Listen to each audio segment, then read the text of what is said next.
So I'll count it off. 1, 2, 3, 4. 1, 2, 3. Just twice go. 1, 2, 3, go. 1, 2, 3, 4. 1, 2, 3, 4. 1, 2, 3, 4.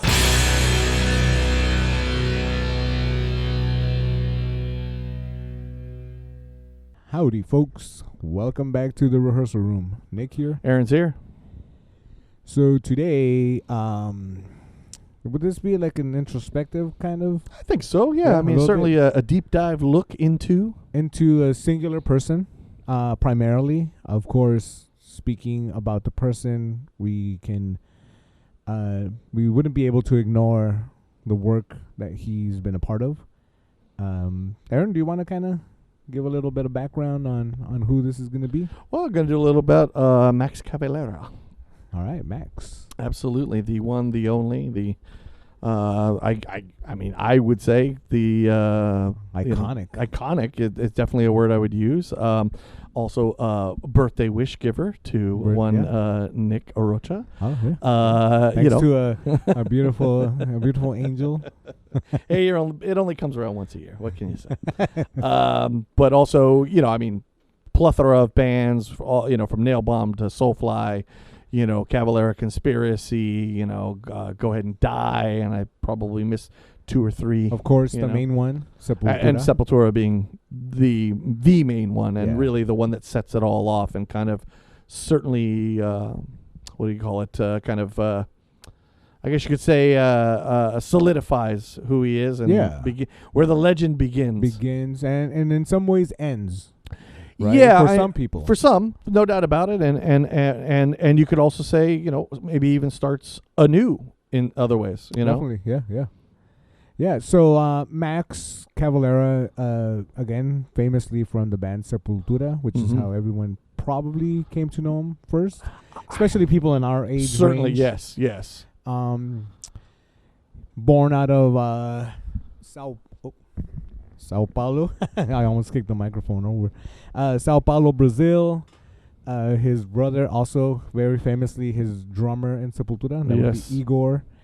For most of the band's run, as far as we knew it was Max, Igor, Paulo on bass, and Andreas Kisser on lead guitar. Yes, sir. I mean, what can we say about Max? Max left a huge impression when he was in the band. Oh, for sure. A very charismatic. Yeah. I think he could capture an audience for sure. Yes. He was a front man in every sense of the word. Yeah. He was very loud. Very. When he spoke, you knew it was him. Partly because of the accent, also. Sure. But very loud when he spoke. Very animated. And just his persona overall was also very inviting, right? Like, yeah, we were kind of talking earlier, like he always felt like the fan in a band. Yes. He loved this music and performing it and doing it as much as anyone that was watching it. Right. You got that sense. There was never a us and them. It was us. It was always us. Felt that way. Yeah. Whether that was true or not, I mean, that was the sense you got with him. He was just another one of those guys that just felt like he had his ear to the ground and kind of was just, he loved music. Yeah. And it's everything about him. It's not just something he performs. It's everything that his existence, Yeah. and that to me always came across in everything he did, Yeah. And I think, especially after the split with Sepultura came, I know camps get divided, and we'll get to that in a bit, but I think also for the people that were there, at some point in the early aspect of the ride, that's why they were so flabbergasted of the split, Well, the devastation. I mean, it really was devastating. The bestial devastation. First.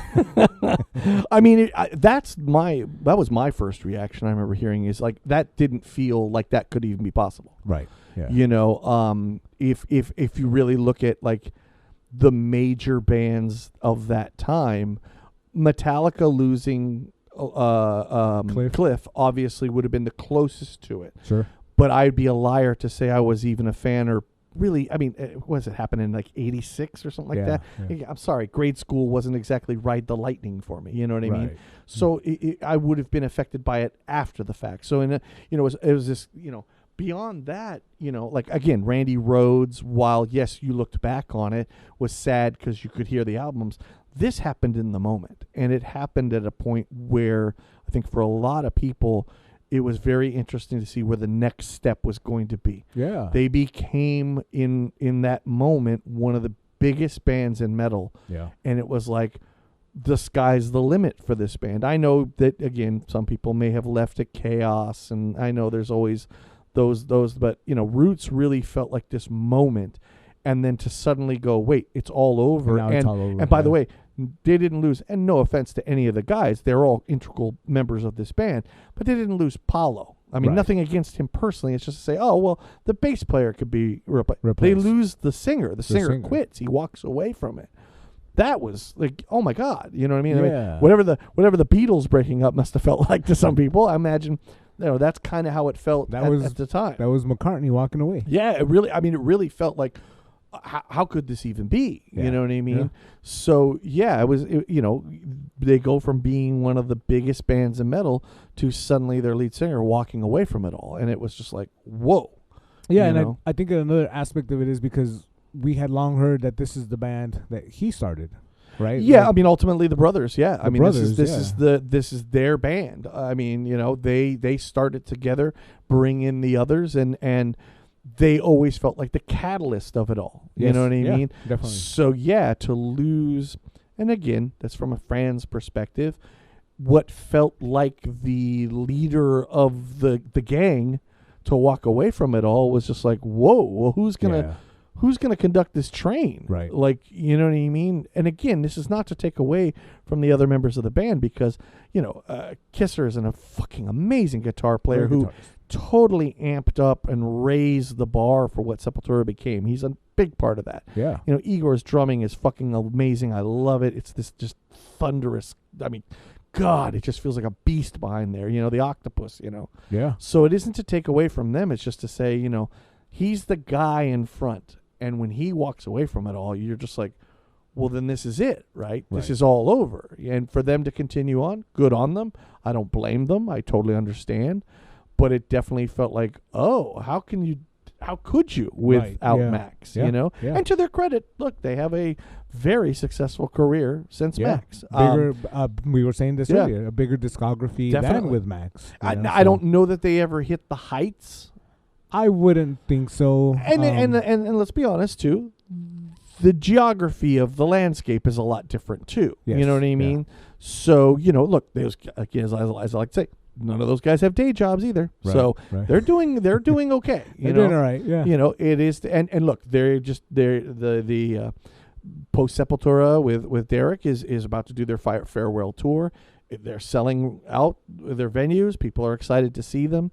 And like I say, good on them. But yeah, in the moment, I just remember it being, I believe I got it in Metal Maniacs. It was like a whole 2 pages of breaking news, which, at that point meant, I'm sure it was probably a month old at that point because you had to wait for the magazine to come out. But either way, it was just like, what? How? Yeah. How could this be, Yeah. Yeah.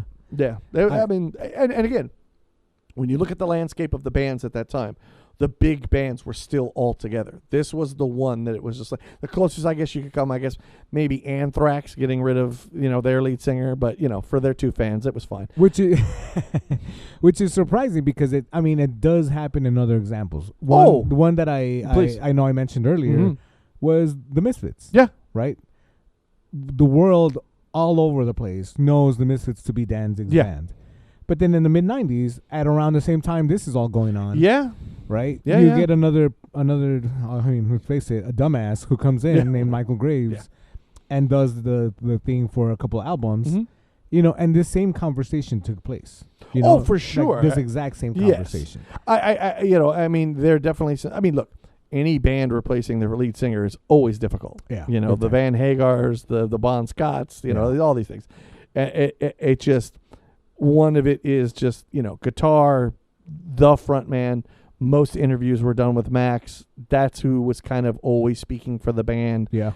I don't want to take anything again away from any of the other guys, but it always felt like he was steering the ship. Yeah. So when he walks away, well, now where's this ship going to go? Because there is a big, I mean, not just the voice and the presentation of the band, but also almost the philosophy of the band is going away. And again, I will say it certainly felt like that in the moment. Yeah. I myself have never really sat down and listened to Sepultura with Derek. Yeah. So I really have no opinion. I don't want to speculate because I couldn't tell you, sound wise and so on and so forth, but it, for all I know, actually they carried on and it was exactly what you would have expected from Soulfly or from Sepultura. For me, I do not know. Sonically, it's obviously not the same. I think you get a certain energy, especially when it's the two brothers, and then the other elements, which is of course Paulo and Andreas. That's that's a moment in time that is oh yeah, I mean, you think about, especially with the Sepultura thing, like something we've said on other things we talk about Sepultura is like they never made the same record twice. Right. Yeah. When you see the progression of where they start to where it essentially ends with Roots. So let's say the core ends. These are guys that have ran through about 6 different genres. Yeah. And, that in and of itself, to keep an audience all the long way is already difficult. You know what I mean? And I just think, like, that's something to a lot of credit to that. So the idea that Sepultura would change after Max actually makes a lot of sense. It should change. It should, they are progressing also. You know what I mean? I don't necessarily expect them to make Roots 2, but at the but at the same time, you kind of go like, man, I hope it's not a huge departure because that would feel jarring to say the least. Yeah. Where even as they progressed, I would say the biggest jarring, if there was one, was obviously from Morbid Visions to Schizophrenia. You know what I mean? But other than that, the beauty of that band was to watch them progress in such a way that, like, ultimately you could like different eras of Sepultura and not particularly like anything else. Yeah, that is true. I also think they were a band that very publicly wore their influence on their sleeve. Especially when when Chaos AD and Roots come about. Yeah. This is the big influence of the 90s. Yes. Right? And everything is kind of, not necessarily everything, but a lot of the more popular music was kind of leaning towards heavier and, dare say, groovy.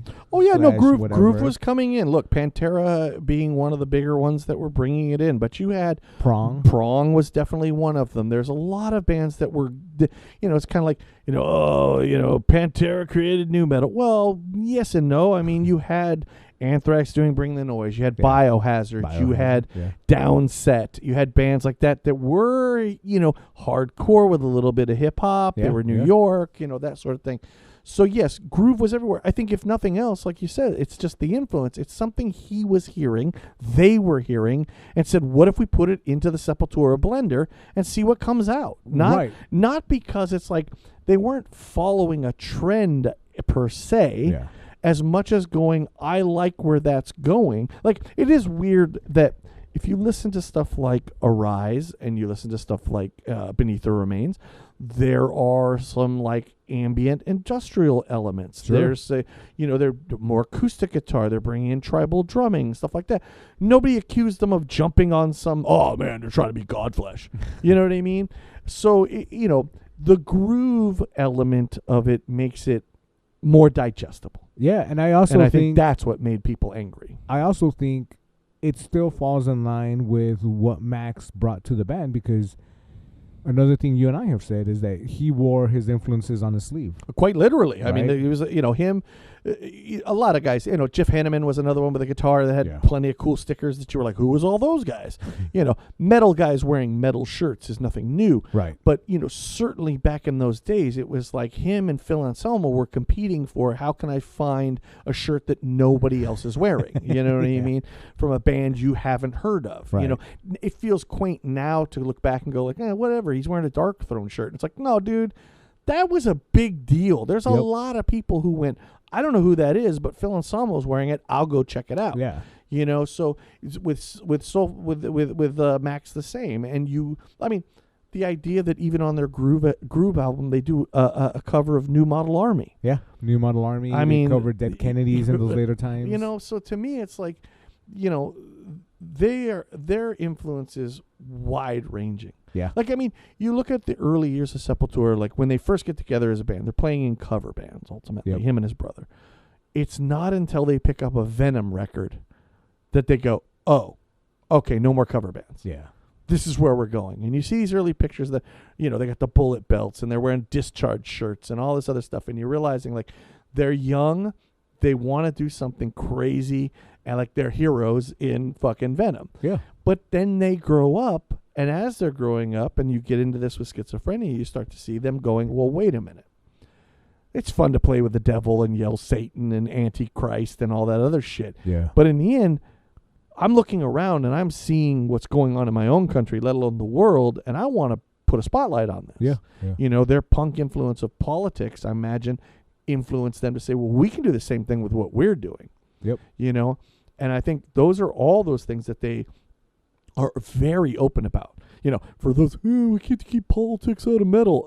Obviously, they pick up a fucking Sepultura record after schizophrenia. But also, like, a bunch of those early death and black metal bands, they started the exact same way. Like the way Max did with Igor, you know, Yeah. like looking at the older bands like Venom, like Sure. Bathory, Yeah. and saying like, well, what if we mix that with the Discharge and the GBH of back in the day, you know? For sure. So, like, I think a big attraction to it was something that you had actually brought up in another conversation, Mhm. because we talk about Max a lot. You know, where it's exciting because now it's somebody from another country that we're maybe not as familiar with, Yeah. right? So it's like, oh, they're just like us, you know? Well, you know, one of the things, like we were saying, is like metal is cool because it is this international thing. Yeah. But I don't want to say there were no bands. I mean, I'm sure somebody is quickly, you know, putting the hand on the keyboard to tell me how there were 5 other Right. bands before Sepultura. Yeah. And I'm sure there were. But every band that was international at that point, for the most part, Yep. was either coming out of Europe, maybe Japan. Yep. You weren't getting a whole hell of a lot from South America. Right. That's for sure. Right. Let alone south of the border in general. Yeah. Yeah. So this idea that this international band now was coming out of Brazil, and by the way, also making the choice to sing in English, even though they technically did not speak it Yep. at all for the first couple albums. Yeah, You know what I yeah. mean? Which is wild. It really is. You know what I mean? But being interested enough in it to say, this is a choice we're going to make. You know what I mean? Yeah. And like I say, like, I think that was definitely some of the appeal. And the beauty was, at some point, they saw, whether, again, through their punk influences or just maybe how they were raised, they saw an opportunity to say, well, wait a minute. Let's not just be a band from Brazil. Let's be the band from Brazil. And Yeah. let's be about Brazil. Let's show people what goes on here, good, bad, and otherwise. Yeah, You know, yeah. and that continues to progress as they're bringing in more of the tribal rhythms until we get to Roots, where they are literally recording with tribes that are in Brazil. In Brazil, yeah. And yeah. I think that's just another testament to this band to say, you know, why were they so special? This is why, because who else was doing this? Nobody. You know? And I think after his departure from the band, I don't think it was kept up to the same degree. You know, I think that maybe they do have some political, songs here and there, but to the degree that Max had started injecting all that stuff in there, like, Yeah, I think maybe it's more global for them now than it is necessarily. And look, and the other part is none of them live in Brazil anymore either. right. So it's a little harder to talk about that, but understanding they can still talk about it on a global scale. And if you really look at it, so even with Max, he, with Soulfly, got away from politics a little Big bit time, and yeah. became much more about spiritual, about yeah. the community, about all of us, Yeah. about all of us together. So, you know, you can only, you know, you want diversity in everything that they do. And God knows they certainly put their stamp on Brazil and bringing to light things that were going on down there. Yeah. So, you know, that when your favorite band also can use that platform to do good with it, you hope, I hope it did some good. You know what I mean? Yeah, That's pretty fucking awesome. I think what you just said too about the being spiritual and community, the topics that he's covering now in Soulfly, that also showed during Sepultura, and it continues to show to this day, right? Well, there's definitely a unit, you know. I mean, you could inner self stuff like that. I mean, inner self, you could it's almost like a hate breed song. You know what I mean? Yeah, It's like yeah. this hardcore chant. You know what I mean? So it's like, yes, there's always been a sense of like togetherness, like we can overcome this thing. Yeah. You know what I mean? Yeah. And a unifying feel in all. Again, as we were saying before, it's like. As much as it wasn't, but it felt like we were all in this together. Yeah. It wasn't Sepultura and you. We are Sepultura. Yeah. Everybody. We're All of all us. in this. Yeah. And, you know, I mean, that also comes with some of the, especially in the latter years, the participation of the drums and the idea of playing some, you know, certain strange instruments that you could kind of sing along to. And Yeah, they'd have, yeah. you know, that helps where, you know, we all love Slayer, but there's not a lot we can sing along with. You know what I mean? It's more we're just banging our heads and losing our minds. You know Right. what I mean? So those kind of things help. And yeah, I you know, like I say, Sepultura was a especially them were just this massively. That was a game changer band for me in the sense of saying, if I'm going to progress in metal, then I guess this is where I'm going.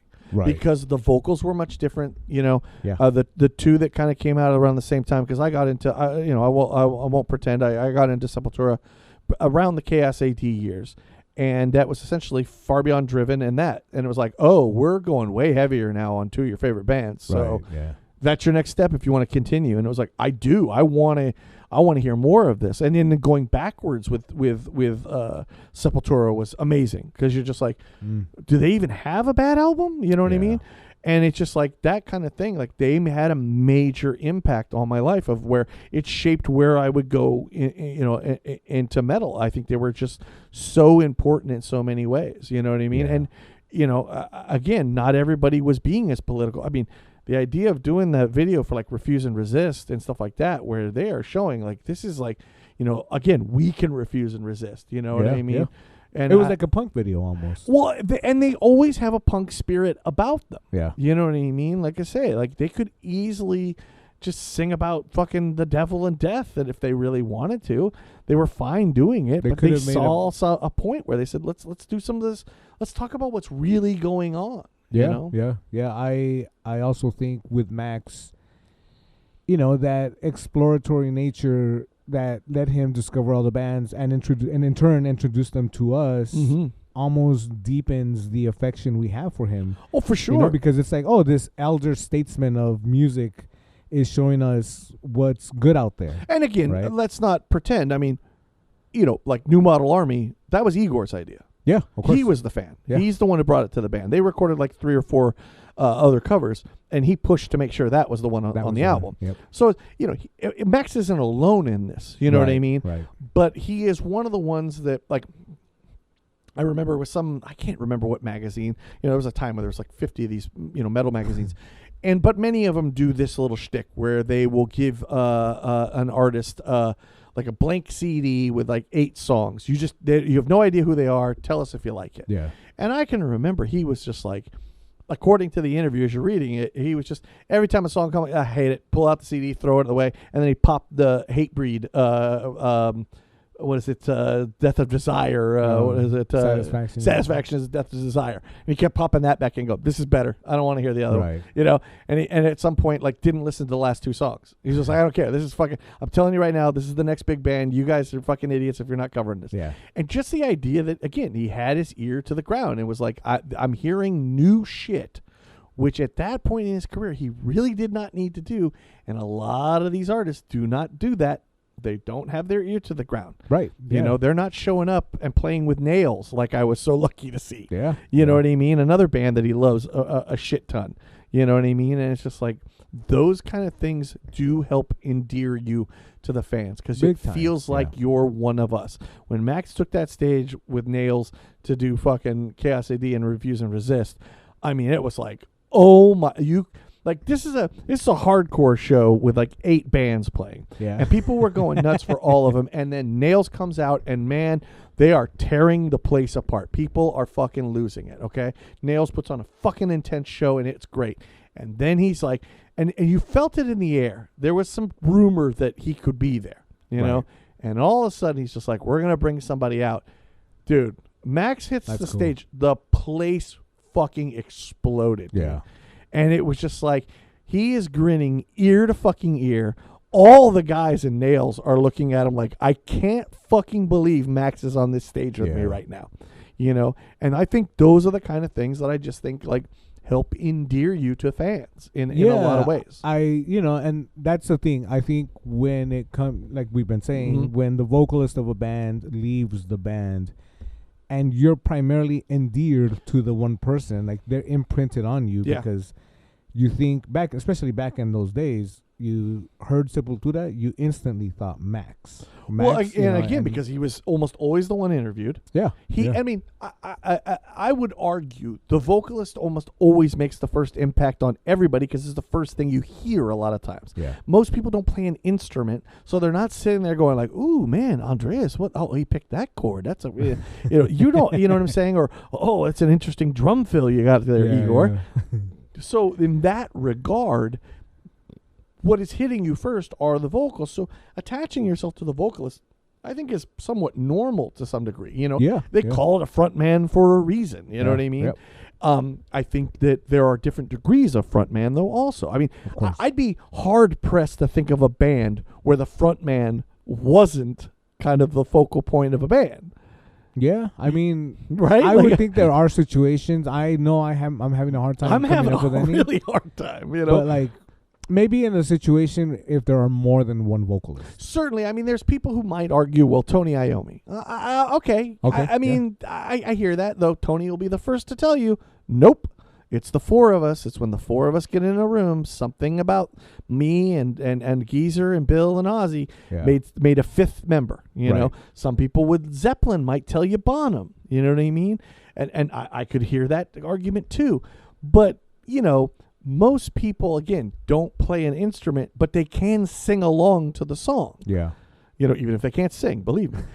You know, so in that regard, you do, you know, and he's the guy at the, you know, I don't remember too many times Andreas grabbing a microphone and going, "Hey, Chicago!" You know what I mean? Like, no, it's Max. He's doing all of that. In a way, it is maybe an unfair projection to think that, oh, well, then, you know, the rest of the band just plays whatever Max tells them to, or, you know what I mean? Like, no, of course not. As we talked with Danzig, like, you had a band for a reason. Otherwise, you could have done it all on your own. You know what I mean? Yeah. So in that regard, I think that also lends to it in general. You know what I mean?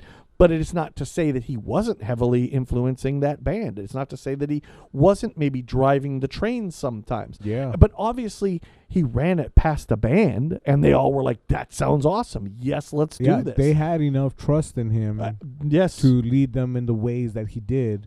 And it worked out. Oh, absolutely. They benefited big time. No doubt. And again, all of them also progressed with. Yeah. They, you know, again, Andreas's influence on that band, in a lot of ways, he makes them a real band. I think so. You know what I mean? Like, his guitar playing and everything else just raises the bar. You know what I mean? In every sense of the word. With Paulo, one of the things we were talking about, you know, obviously, this is something I remember hearing bits and pieces, but wow, very crazy to find out that it is, you know, many, many albums that Paulo does not play on the album. Yeah. You know, but nonetheless, always a permanent member. Yep. Always out there. Yeah, it's KSAD is the first one he actually plays on. No shit. Yeah. Look at that. Yeah. It's the first time as a band they record as a 4-piece. Yet, he is in the band. There's no debate about that. Yeah. He obviously can hold it down playing live. Nobody ever, you know, as we say, nobody ever went to a Sepultura show and said, "Man, who the fuck was that shitty bass player?" You know what I mean? It's like, so it's just that, even that itself, what a core, what a brotherhood in that way. Yeah. Like, just because you didn't play on the album doesn't mean you're not one of us. You're coming out on the road. Here we go. You know what I mean? And that's what I mean by, like, and I hate saying, like, you had to be there to know why we love him so much. Mm-hmm. Like, you don't, because now we can look at it in hindsight, you know, with hindsight. Yeah. And you can hear for yourself the chemistry they had together. Yes. But there is something to be said about in the moment when an album like Chaos AD comes out and it's the four of them and they're on the same page. Yes. And they're firing on all cylinders. And you get what you get, right? Like there is something to be said when that comes out in your, you know, in it's in the midst of you being, you know, you're wanting something more and heavier. Right age, right time, right place. Exactly. Like I remember watching the KSAD. They're covered in the mud. Yeah. MTV had a video program that played metal for like a half hour at like 4:00, and they did it for, I don't know, it was maybe less than a year, because eventually they were like, yeah, nobody's watching this shit, but you know, 3 guys named Aaron, but you know what I mean? And it's just, I remember the moment the video ended, I ran to my phone to call my buddy because I thought, I hope to God he saw this. Before I could even pick it up, he'd already called me. Nice. And it was like, dude, did you just? And I was like, fuck yes, I did. Who the fuck is this band, dude? And we ran right out and got Chaos AD. We found anything else we could by them. I remember he bought the VHS cassette for the Arise one. I can't remember the name of it. And it was just like, we watched that. That's another one like the Danzig stuff. We just watched that shit on a loop.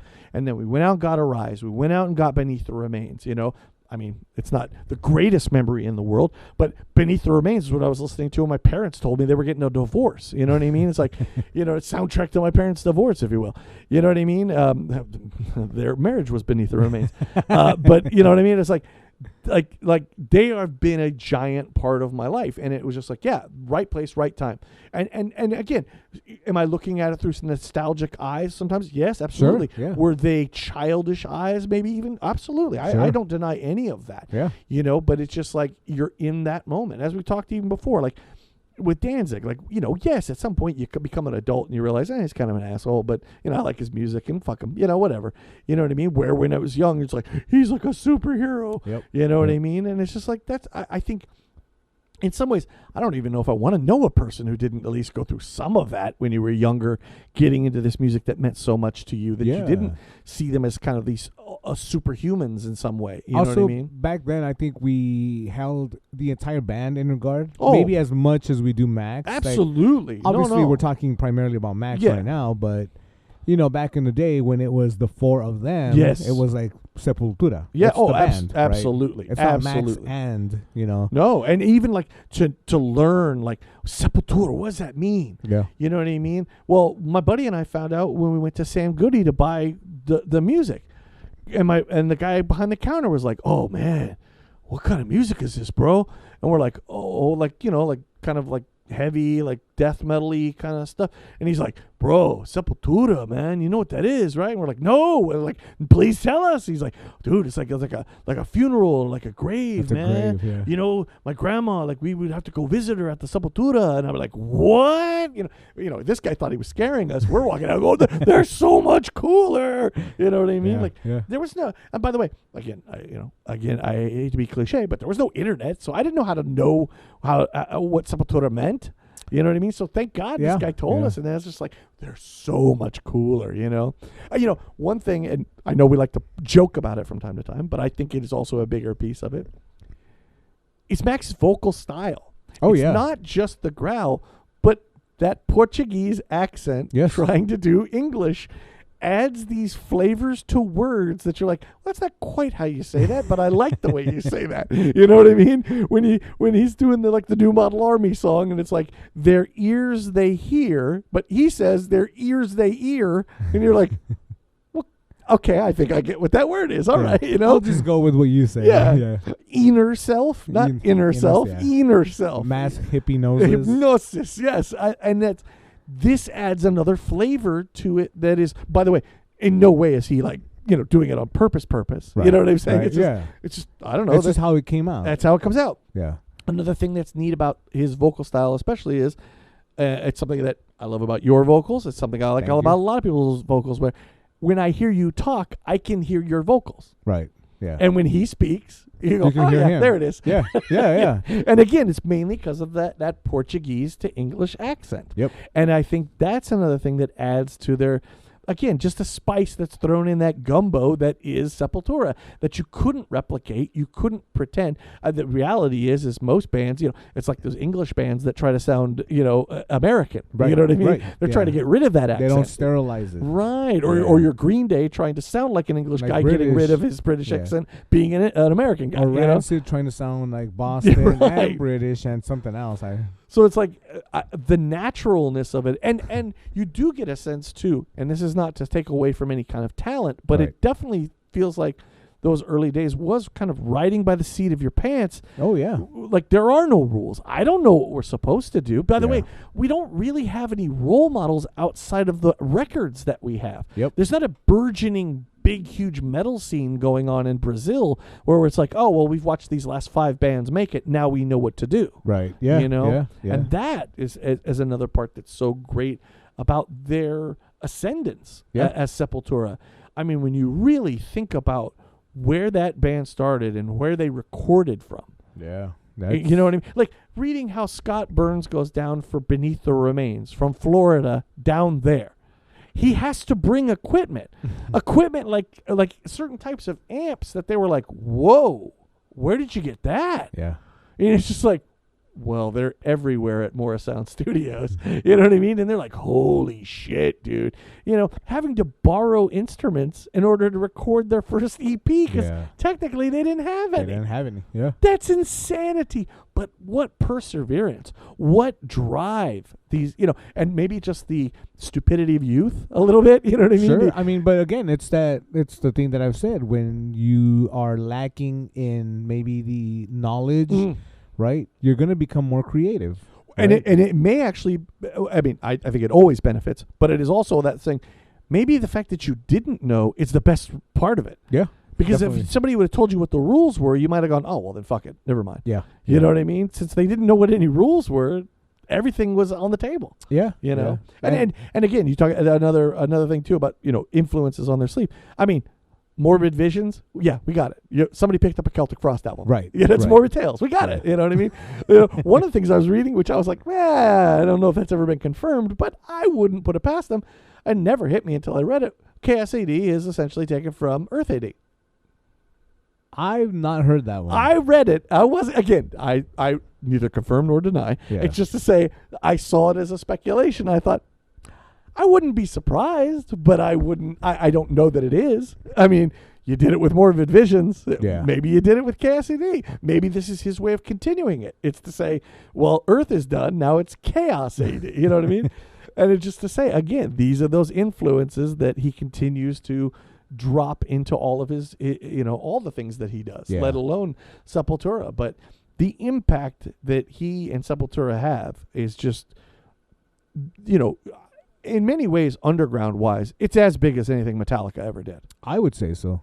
Certainly in the underground. I would understand say so. that they never achieved and never would, not with the way they were trying to sound. Right. They're never going to be a Metallica. Right. Yeah. But underground-wise, like, forget it. They were one of the biggest bands all time. Yeah, yeah. And this is a band that definitely spawned many a side project, even back in the day when like their original guitarist Wagner, he went off and created Sarcófago. You Right. know? So he's in another very influential Brazilian band. Right. But it's a different music style. Yeah, absolutely. you They're know? more like Death Black. Death Black. I mean, they were the one, I think, honestly, in my opinion, and I know many other people might think this, one of the originators of what black metal eventually ended up becoming. I think they deserve more credit than they usually get, for yeah, sure. Of course. Yeah. And then even the other guy who ends up leaving the band goes on, Wario guy, right? Yeah. He goes on to there's a band that he's in Brazil, right? Yeah.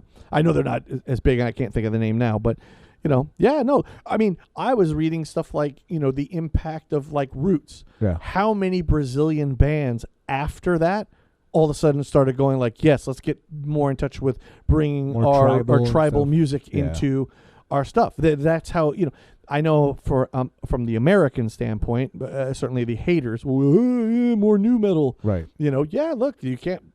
You're going to talk to the Slipknot guys. You can talk to the Korn. They're all going to tell you they love that record and how influential and on and on. Yep. No doubt about it. But I also think it's interesting from other ears down in Brazil, it was like, wow, we too can use our music as a way to bring about the plight of our natives in this country and the things that are going on, and to keep our roots, and no As it pun were. intended, alive and continue these things going. You know what I mean? Yeah. Yeah. No, it's something that I think, again, you don't get this without Max. Maybe you get it to a lesser degree with other people. Because even in his other bands that he started up at, after or even during Sepultura with Nail Bomb, when he wants to do something that's a little bit more aggressive punk Yes. and noisier, Yes. and then crosses paths with the guy from Fudge Tunnel. Yeah. And you have the one magnificent album and the one magnificent performance Yes. at Donington Castle. Yes. Which is just a revolving door of amazing musicians, right? Yes, It's it like, is. wow. Like, Yes. but again, the person up front and center, it's Max. Oh yeah, no doubt. Right? Again, yeah, and again, it's also there's a cool factor in going, oh, that was successful. Fuck it, we're Fuck done. it. Yeah, we're done. Yeah, that's it. That's all you get. There's a cool factor in doing that. Yeah. And then, naming the album, proud to commit commercial suicide, I love that ending of the song, proud to be a punk loser, what I mean? Yeah. And it's just, again, the again, no pun intended, attitude that he brings to everything he does just feels very authentic. It feels, again, like something that would come from a fan of this type of thing. And it's just like, he's feeling it. Let's do it. Right. You know what I mean? And whether it's Nail Bomb with 1 album or Soulfly with 6. Right. You know what I Yep. mean? And then my kids are old enough. Well, fuck, I want to put a band together with them. Yeah. You know what I mean? And they don't want to play this stuff. They want to play fucking hardcore fucking punk shit. Okay, cool. Cool. I love that shit too. Let's do that. Oh, and by the way, now my brother and I are on good terms. Yes. Let's fan service the shit out of all the old albums. Absolutely. And boom. Yeah. And we have to discuss it. I am not always a big fan of redoing albums in general. In fact, I hate the idea of it. I am for the most part, because to me you lose the magic of it. Sure. To me, I hate it also when they reissue shit and then put 6 other songs on it. Yeah. Like, just no. I just reissue the fucking album. Just give me the one. Right? Yeah. It's like, but I know it's a sales thing where it's like, yeah, but if you already had it, you won't buy it unless. Right. And I'm like, well, yeah, I guess, dude. But like, an album is a thing. You drop the needle, you push play, and it's supposed to be from song 1 to song 12. Not, oh shit, I forgot song 14 is the drum track. You know what I mean? So anyway, as I got off on a tangent there, but it is to say, like, those reissues of BCL and Morbid Vision, they're pretty fucking badass. Oh yeah. Yeah. They're pretty fucking badass, dude. I gotta say, you know what I mean? Yeah. I like the originals more because I like how shitty they sound. I think, again, it captures a moment in time. I get it from their perspective. They would like to kind of, many artists say they don't finish their art, they abandon it. Yeah. I get it. I also think to some degree it was just an excuse to record them so they could go do them live. I think so I think too. more than anything else. And I appreciate that. Yeah. I never thought I'd live to see the day to go see what for me is enough Sepultura to say Sepultura. And I got to take my son to see Sepultura, who I didn't think would ever get to see Sepultura. Right. Yeah. You know? It's I think it brings also a mature approach at something they did a long time ago, and lets them either decide, are we going to change this for the sake of our maturity, or are we going to try to just, put enough energy into it so that it could almost match the original. Well, I mean, at least my sense, I think we got to see him at least twice. Yeah. It never felt like it was just going through the numbers. Not at all. Not at all. They seemed as excited to play these songs for people as people were to hear them play these songs. Yeah. And, they were just amped because they knew how amped you would be to hear them play something off of Arise. Yeah. To hear them play, especially something like Morbid Visions. When was the last time any of them had probably played anything off of Morbid Visions? I don't think any of them ever thought they would ever. No, right? Right? So, yeah. And it's just like, I mean, I think that to be the age at which they're at and still have that much want to go out and do these things and never stop, is there maybe an overabundance of stuff that maybe hurts the quality sometimes? I think so. There's certain projects that I think would have been better if maybe there was more time spent on them. You know what I'm saying? But I get in the moment why, like the one he did with the Mastodon guys. It's okay. Yeah. But that's one of those ones. I always equate those to kind of like when you watch a movie and you go, why the fuck did these 4 guys do this movie? And you're like, well, they got to hang out together. That's why they did the fucking movie. And it's kind of like this. I imagine it was like, holy shit, what if we could get Max? And Max said, yes. Oh, fuck yeah. Of course. You know what I mean? Not that they wanted to make a shitty record. It's just to say, maybe it wasn't all there, but man, I bet you they have stories about how fun it was to do. Right. You know what I mean? That's why I also think those early albums with him, especially for Sepultura, that's why they mean so much because of everybody else who was there with him. Oh, for sure. Right? Like that's the genie in the bottle, as it were. The lightning. Yeah, absolutely. That struck. For what 4 or 5 albums. Yeah. Oh, I mean, again, you look at their ascension as a band. It's pretty like if you would have first heard Bestial Devastations. Yeah. And I was to tell you, this is going to be one of the biggest bands in metal history. Yeah. People would have laughed their balls off. Yep. They would have been, you're fucking crazy. You could have been like, just wait till you hear what this band sounds like. It'd be like, what are you... First of all, the guitar is out of tune. Yep. You know what I mean? Like, the guy with that intro, is he burping? What the fuck is that the noise he's making? What is this? Yeah. And it's just like, trust me. You know what I mean? And it just, like also just amazing. Like, did they take a pill that suddenly made them better at what they were? You know what I mean? Yeah. Practice. I imagine is what all it is. But it's just like those leaps with each album is just absolutely tremendous. And obviously the production, you can't take that away. Of Scott course. Burns, getting them to Morrisound Studio to where I was reading the budget was much higher. I think it was like $8,000. Yeah. They had more time at Morrisound Studios.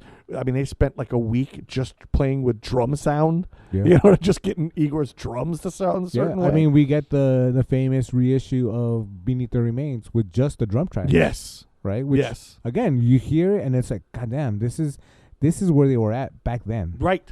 And they're still young. They're still, Oh, I mean, and that's it. Yeah. Young and like piss and vinegar. You can hear it, man.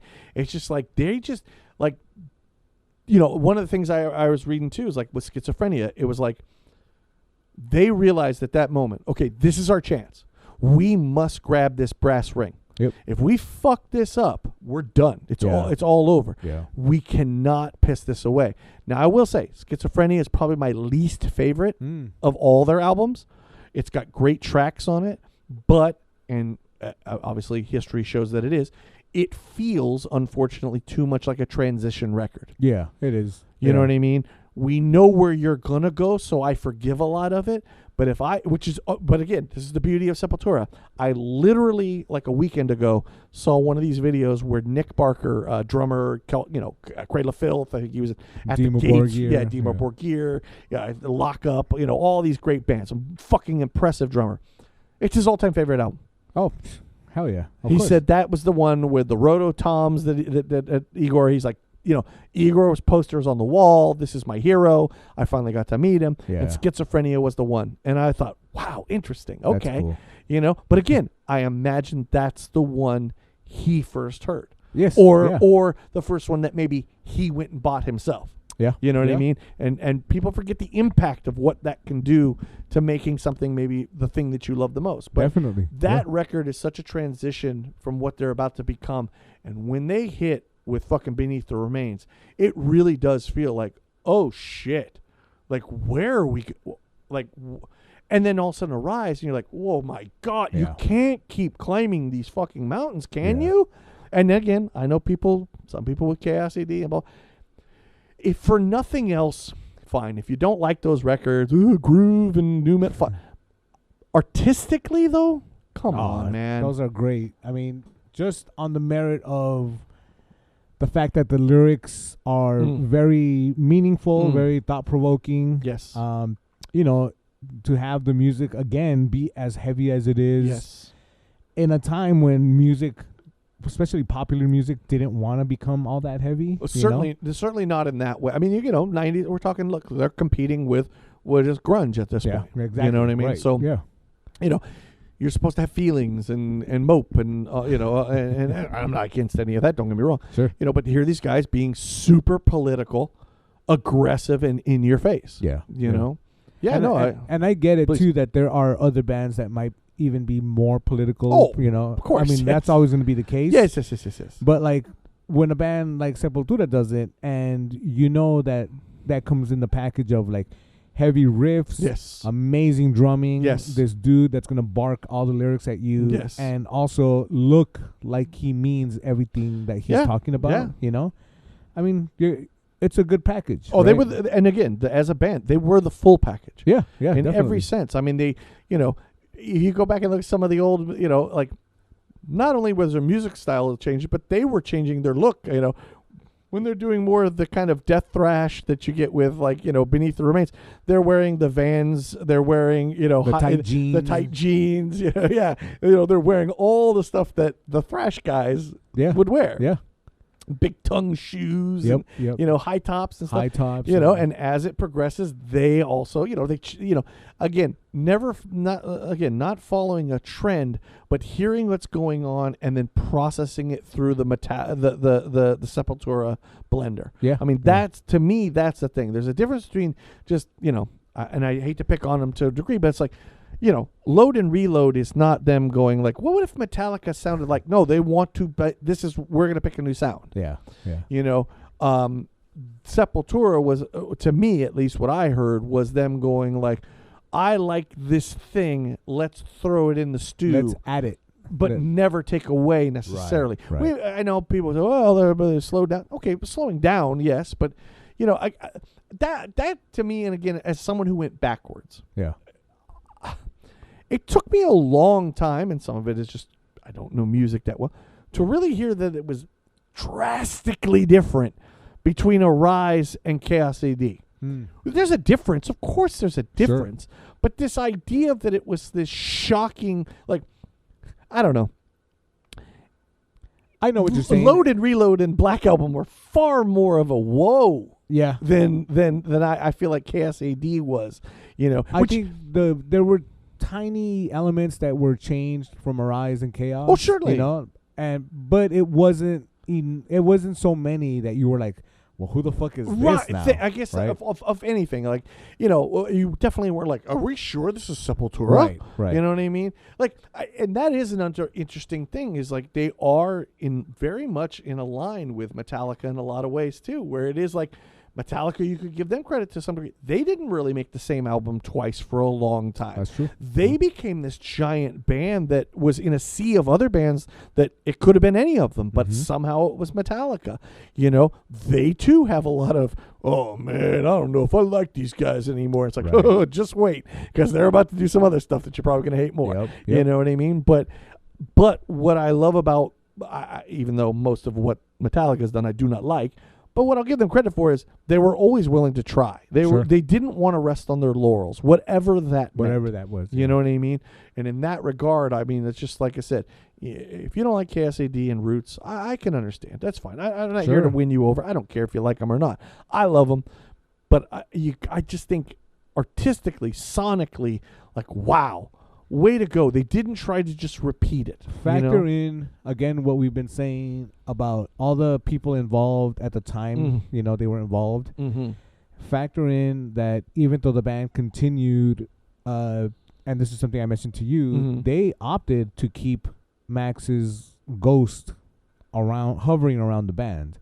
Because, you know, I know in other situations when the vocalist changes, the argument comes up of like, well, they should change their name. Yeah. Right? So Sepultura did something where they were like, well, we're going to continue as this band. You know, I know Max walked away from it, but if we knew, I mean, ultimately we didn't back then. Sure. If there was going to be so much disdain between the band members afterwards, I think it could be argued they should have changed their name. But I wonder if it's because of keeping Igor. Is why they felt you know, and again, and you said it. I mean, let's be honest. Yeah. Max, you walked away. You walked away. So why should we have to give up the name? Right. You know, these things are never. Never easy. They're never Yeah. never easy, never clean. Never clean to be a beast among human sheep. sheep. You know, I mean, it's the ugly part of it. I mean, Yeah. it's sad because especially when you think about the fact these are brothers. These These are are brothers brothers, who yeah. were playing together from the time they were 16, 17 years old, Yeah. creating records, seeing the world together, watching their families be raised together, and so forth, and then cut that off. And they missed a lot of time A to lot watch of their time. kids grow Yep. up. And those are brothers, and that's very sad. And it's sad all the way around. Again, I'm not going to throw blame one way or the other. Right. It's sad all the way around. Yeah. I wish they could all kind of adult up and go, look, man, what we created, the four of us, is bigger than any stupid little problem. Yeah. That even though it tore us apart, that's fine. Sure. We can put that in the past. We really need to come together because we should be so very proud of what we were able to achieve in those 5 albums. Yeah, You know what I yeah. mean? And considering where they came from, considering the by the way, the odds of that even happening. Yeah. Totally. You know what I yeah. mean? Like, I mean, remember, these guys are so old, they got signed to Road Racer records, okay? Yeah. They hadn't even changed it to Roadrunner yet, you know? That's how long this band was going on with when it came to, you know, Max's participation. Yeah. I really do hope at some point that hatchet gets buried. I really do. It would be Just for the nice. sake of them. It doesn't, you don't have to tour. That's fine. For them, because I think it sucks that it in some ways does take apart from their legacy. Yeah. And again, look, you can find plenty of videos where Max is poking bears too, and he's doing the, you know, the only true Sepultura, blah, blah, blah, and then, and yes, it's fine. I get it. I hear it. Again, Andreas has done, you know, he's had some plenty of things to say too. Yeah. You know what I mean? I do wish they would put that shit aside because I do think it distracts from a legacy that I think is pretty fucking amazing I on agree. both ends. I agree. And I just think they're one of those important bands that I really hope at the end of the day they can kind of come together because I think they all deserve it. You know what I mean? I agree. And Yeah. just even if it's just one last time to be in a room together. That'd you be know? great. I mean, I think They share such history, you know? it's not just the shared history, you know, but the you know, the even the possibility of them getting together and maybe doing one more run. Sure. You know, that would be amazing because we've seen it happen before, you know. Yeah. And If it can happen for the Misfits, my God, man. You know what I mean? That's That was the one that nobody expected. nobody thought could ever happen with that guy's attitude. So, you know what I mean?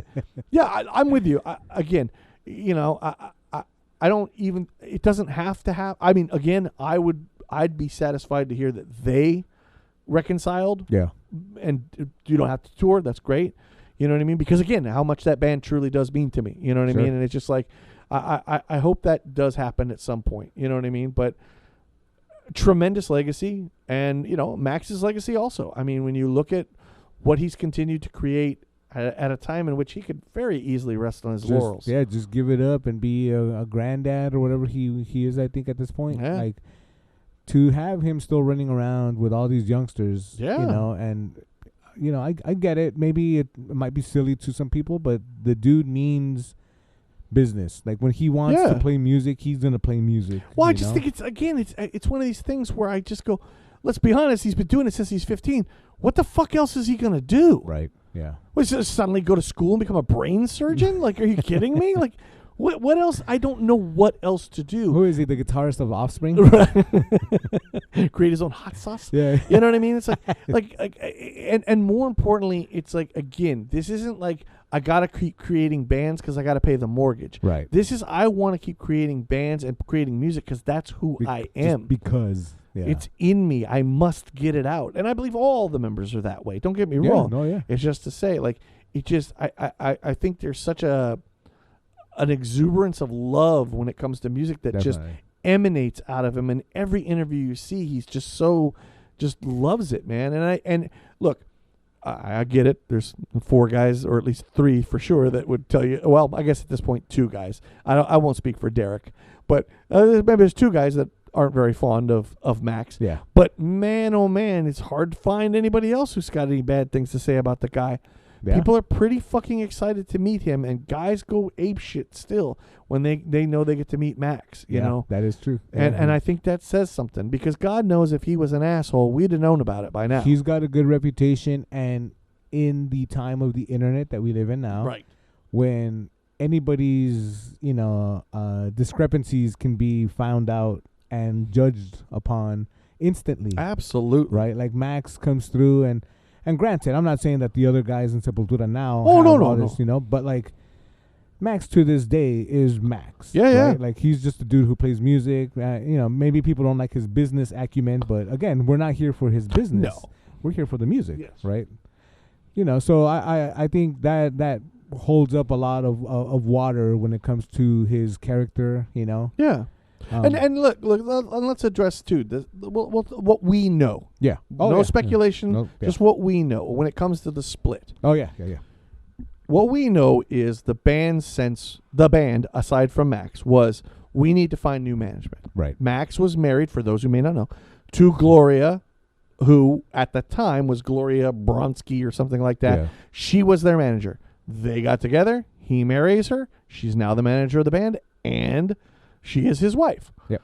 Now, we don't know all the details of why it is. What we hear is from the band side is they felt Max was getting preferential treatment. Yeah. You speculated when we were talking before. I think it's a fair speculation.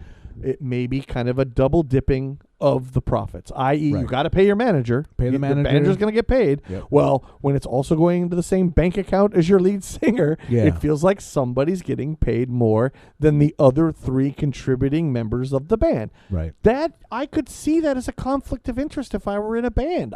Sure. I think they have a point. I could also see where Max goes, so my band or my wife? Really, guys? Right. That's a little tough. And then the part that has, in some ways, come out more recently. Yeah, to compound that. And again, this is coming from Max. I've never heard from the other side, which maybe I don't want to answer those questions, or I have nothing to add because it's the truth. Right. We don't know. According to Max, the other part is, for those, again, who may not know, Yep. his stepson, Gloria's son, Dana, was killed in a car accident in the middle of their touring of Europe under Roots. Right. While this idea of changing management happens at the same time. Yeah. They then, of course, have to cancel, but they didn't. They continued as a three-piece, Andreas doing vocals, which was fine. The band was cool with that, to allow them to fly home and get things prepared for Dana's funeral. Right. At the same time, according to Max, Andreas's wife was very much trying to intervene and hurry up and get the kid buried, seemingly to get them back out on the road. Right.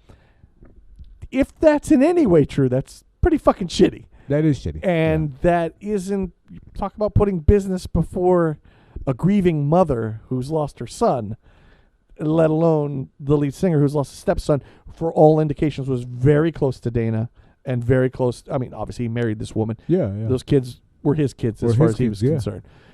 I mean, Inspire Soulfly, so on and so forth. Yep. Those are tough circumstances, whatever side of this argument you may be on. And then Furthermore, all of that plus your brother.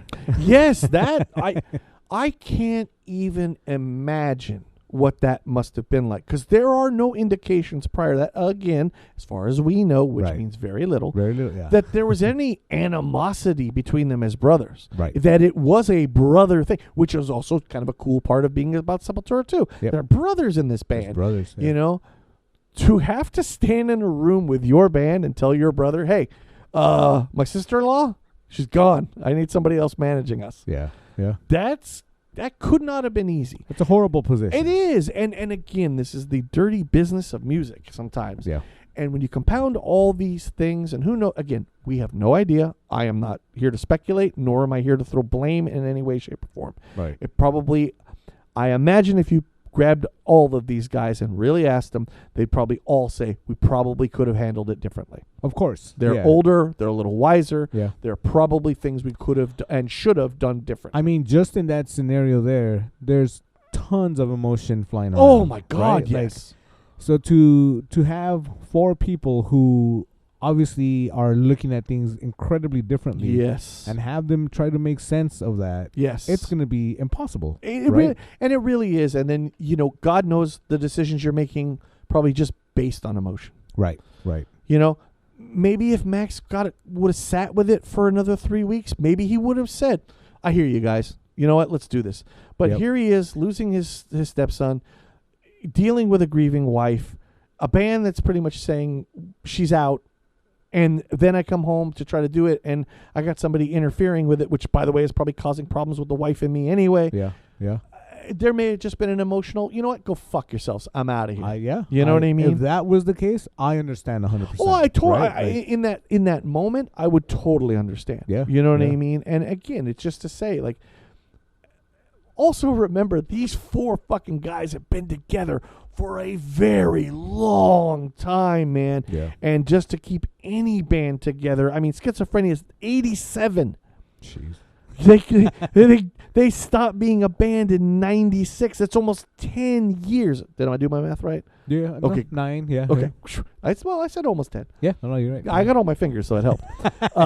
But I mean, it's like, that's a long time to be in a band. And remember, they toured like animals. Incessantly. Yeah. They were always out on the road together. Yep. You know, Yep. that can wear people pretty fucking thin. Definitely. You know? Yep. So all that is to say, it is a shame. I hope that they would all someday come back together, but I mean, it's tough, man. it It's is just, it's tough. rough.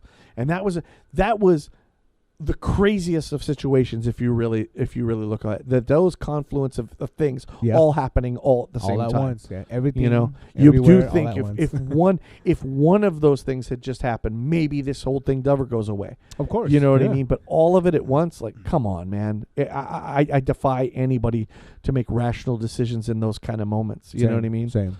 But Yeah. and again, it is a shame because it does, as I said before, it does kind of distract from the overall. Even, by the way, again, even the Sepultura that went on to be what they are and Yeah. been successful and done a lot of, I'm sure, great albums for those who enjoy them. Again, I have not heard any of them, so I have no opinion on it. I'm not saying good or bad. I haven't heard them. It is to simply say, though, like, they will always be remembered to some degree as the band that Max Cavalera walked away from, or Right. it will be attached to them in some way, shape, Oh, or yeah, form. Let's put yeah. it that way, and vice versa with him. That that's the guy who used to be in Sepultura. Exactly. You know what I Yep. mean? But to say that also says the impact that Sepultura, those 4 in particular, had on the metal world. On the metal world. Yeah. That they are synonymous with each other in With- a way yeah. that they cannot be separated, even though they are. Yeah. You know? Yeah. And Yeah. I Well that said. alone should be celebrated. It's so amazing when you consider everything that would have been against them to come out of this little town in Brazil with borrowing your instruments, gear. you know, Not knowing the language. not exactly not right, knowing how to actually be a band in another country. right.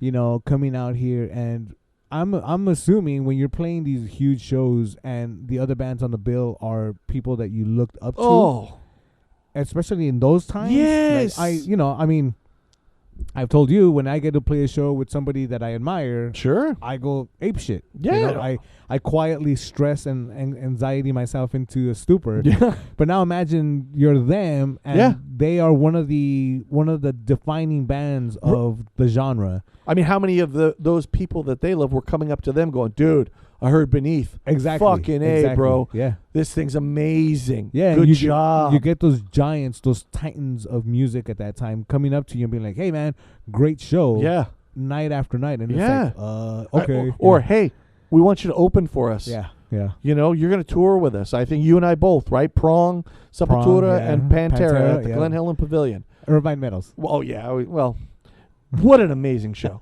Yeah. What a fucking show. Like, good God, man. I'm surprised that place was standing by the time Yeah. it was done. I mean, if it is, it's in shambles now Oh. because of that show. I mean, dude, you had the 2 biggest bands, no offense to Prong, but the 2 biggest bands in all of metal at that Yeah. moment. I mean, aside from the Metallica or Slayer, Yeah, but yeah, yeah. certainly from an underground perspective, like, Jesus Christ, It was man. like, this is gonna be the heavy show Oh. of the century. Yeah, your neck is never going to fucking recover Yeah. from this. I didn't. Yeah. You know, and it's just like, again, so amazing that we all got to witness that. And Yeah. and again, again, as I said it before, I'll say it again, just a testament to those 4 and their perseverance and their willingness to push forward and the Yeah. envelope on what they were trying to do musically.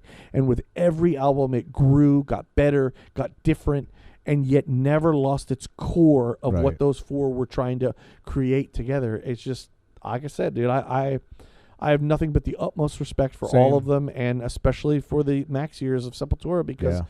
to me, those are just so definitive in my life, and they're memories. I mean, Yeah. every time I pop on one of those CDs, it's just like I'm directly taken back to these things. Same. You know? Yeah, because when you listen to, I have heard a few of the newer Sepultura, Okay. you know, and again, nothing against them. Yeah. They are better musicians. Oh. Well, I'll say this. Maybe they've gotten better musicians than what the core lineup had, Sure. but because you need that core lineup to be there at the same time, and right place, right Sure, time, and all sure. that stuff. That's why those old albums mean so much to folks like us, you know. Absolutely. I mean, again, right place, right time. You said it. Those things matter. Yeah. Look, we talk about it all the time. How many movies do we fucking love as kids, and we still love to this day, Yep. that you now find out as an adult? Wait, that was a flop? Yeah. Wait, yeah. that was a piece of shit? Wait, you Yep. mean nobody liked? Nobody- Oh, oh, wow. wow. Okay. It didn't matter. It Yeah. didn't matter. You weren't. I didn't care about that stuff. I wasn't reading the trades. And it's the same thing with this. It was just like, here comes this upcoming band. You should check them out. And you're either gonna like it or you don't. You Yeah, know. yeah. And it's just, they connected right away. The moment I heard a drum beat, the moment I heard a guitar, it was just like, holy Yeah. fucking shit, dude. Perfect amount of ingredients. Eh, It was just chef's kiss. There truly is. And Yeah. and again, what a legacy for this band, and especially those years. I Yeah. congratulations to them, and I and then they're always going to get their due, especially in our world. Yeah. I have no illusions they'll ever hit the Rock and Roll Hall of Fame. You Right, know what I right. mean? Like, that's just never going to happen, and that's fine. I don't give a shit. They don't need it. You know what I mean? I would hope maybe they're a Brazilian Hall of Fame. I don't Yeah, know. Maybe, you know. I mean, let's be honest, and some of this is ugly American, but I mean, they're synonymous with Brazil. they are. You Yeah. say Brazil, I think of two things: nuts and fucking, Sepultura. That's it. You know what I mean? I mean, I guess Pele. I mean, Yeah. we should all think of Pele when we think of Brazil. Carnival. You know, booties, nice booties. Booties, boobs, Rock in yeah. Rio. Rock I mean, in but Rio, it's just yeah. like they, to me, like, and it goes back to something we were talking before. I'll say again, just real quickly, is that international feel. Yes. There's some yeah. cachet as a young metalhead to be like, oh, by the way, I listened to a band from Brazil. You know what I mean? Yeah. Like, it's kind of like when you're like playing music that somebody goes, what are they speaking? Oh, they speak Japanese. You don't even understand. It doesn't matter. I still enjoy. You know what I mean? Yeah, There's a right. cachet in that. Yep. And when you're, that's a cool thing, man. And again, prior to an internet, it does expand your worldview. Yes. Yeah. You start to see the world outside of itself. And you go, I didn't know that's how they would take care of prisoners in a prison. Right. Are you fucking kidding me? That's insanity. Yeah. I didn't know like they were way more specific on KSAD. There was overviews on the albums prior to that. But KSAD, they're naming names. Yeah. You know Oh, yeah. what I mean? Yeah. Like they're fucking sipping tea, brother. They don't give a fuck. They got specific targets on that. Big time, man. And it's just like, that kind of thing is cool. And then just, songs like Nomad, which is just, what a fucking, that heavy riff. And then everybody together, Nomad, da-da-da-da-da-da. Yeah. All that kind of stuff. And it's just, like I say, I don't know. I could pontificate about the greatness of Sepultura and those Max years forever, and just what Max means to me. I think I said it to you one time. He feels like an underground Ozzy in a lot of ways. Big time. Yeah. Where it's just this personality that seems larger than life. It's hard to find anybody who doesn't like him. He seems likable. Yeah. You know what yeah. I mean? And again, I think truly loves so much what he's doing and does not look that gift horse in the mouth Not at at all. all. Yeah. And just really is so blown away and appreciative of people still wanting to come see him and his brother, or just see him with his Just to sons see him, playing yeah, or whatever, yeah. And by the way, God, please, may I have some of that energy to be able to do any of that shit at his age. You know what I mean? Like I remember when Slayer breaks up, they're like, hey, we can't be doing this forever. Yeah, We're going to be yeah. old guys. I present one Max Cavalera. Yeah. Yep. Yes, he's not jumping on the stage anymore, but fucking A, he's dude. definitely got a lot of hurt showing up Yeah. top with the with the hair falling off and everything, but Oh, and I'm also reminded is we talked about, influence of bands and so on and so Yeah. forth. One thing I was reading I thought was interesting. That song on KSID, I think it's Chaos, Kiowas. Okay. They loved playing it, but they thought we'll never be able to perform this live until they saw One Neurosis when they would do Takanase. Hell yeah. And they said, oh, then we're fucking doing it. Yeah. And they started doing their own style. It's on one of the videos of it. And I remember Max talking about, he's like, this is more powerful than any metal song you'll ever hear. He goes, yeah. They do this shit at soccer games in Brazil, and the place explodes. I think it's on the Third World Chaos. I think that's it, yes. And they're doing it with Pantera. Yep. They're doing it with all these other bands, and it's just like unbelievably heavy and cool, man. And you just go like, again, bringing their influences to us, bringing their heritage to America. Say, hey, this is something we do, you know? One of the other things that I liked, especially on that video, they come out and they do a song by a Brazilian band, a Brazilian punk band. Yes. Right? And this was one of the things that I always kind of liked, was that, like, they were good friends in real life, and then they are playing this gigantic festival in Brazil, and they bring out Ratos de Porão, right? Which is, they're good friends, and they cover one of their songs. Yes. By the way, it's okay.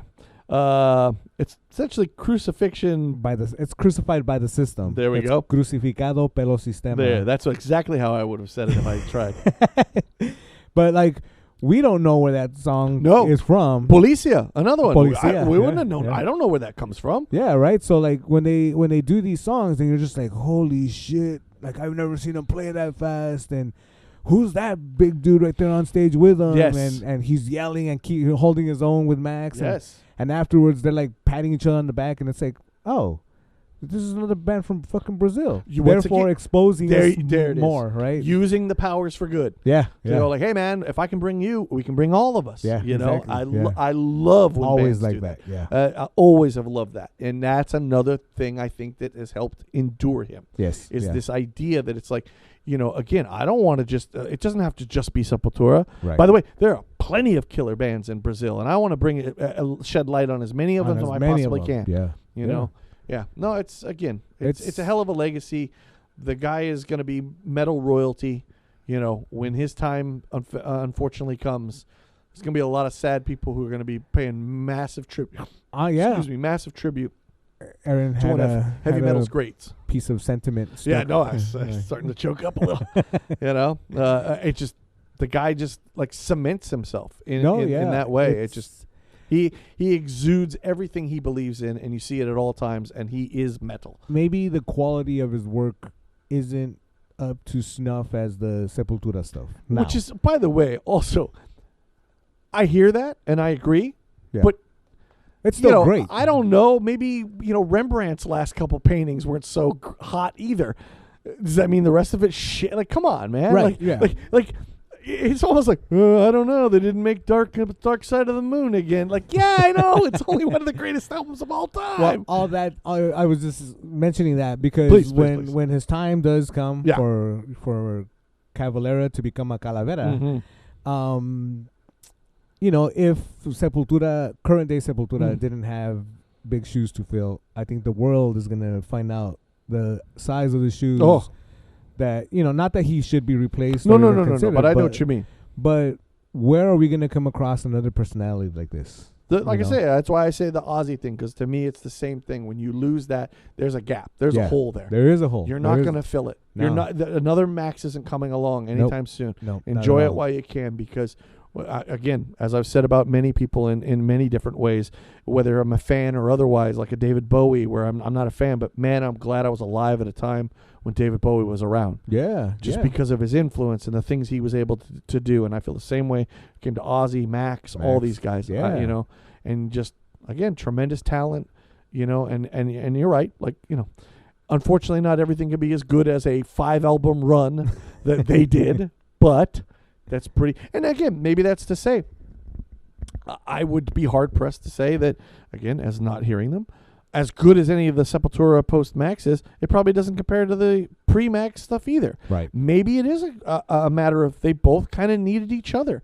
That playing off of each other is what made them so special. I do think that, yeah. You know? So the reality is like, you know, look, I think his output with Soulfly, especially those first probably 3 or 4 records, are fantastic. I agree. Yeah. I mean, doing some of those, what do you call it, duets with certain people.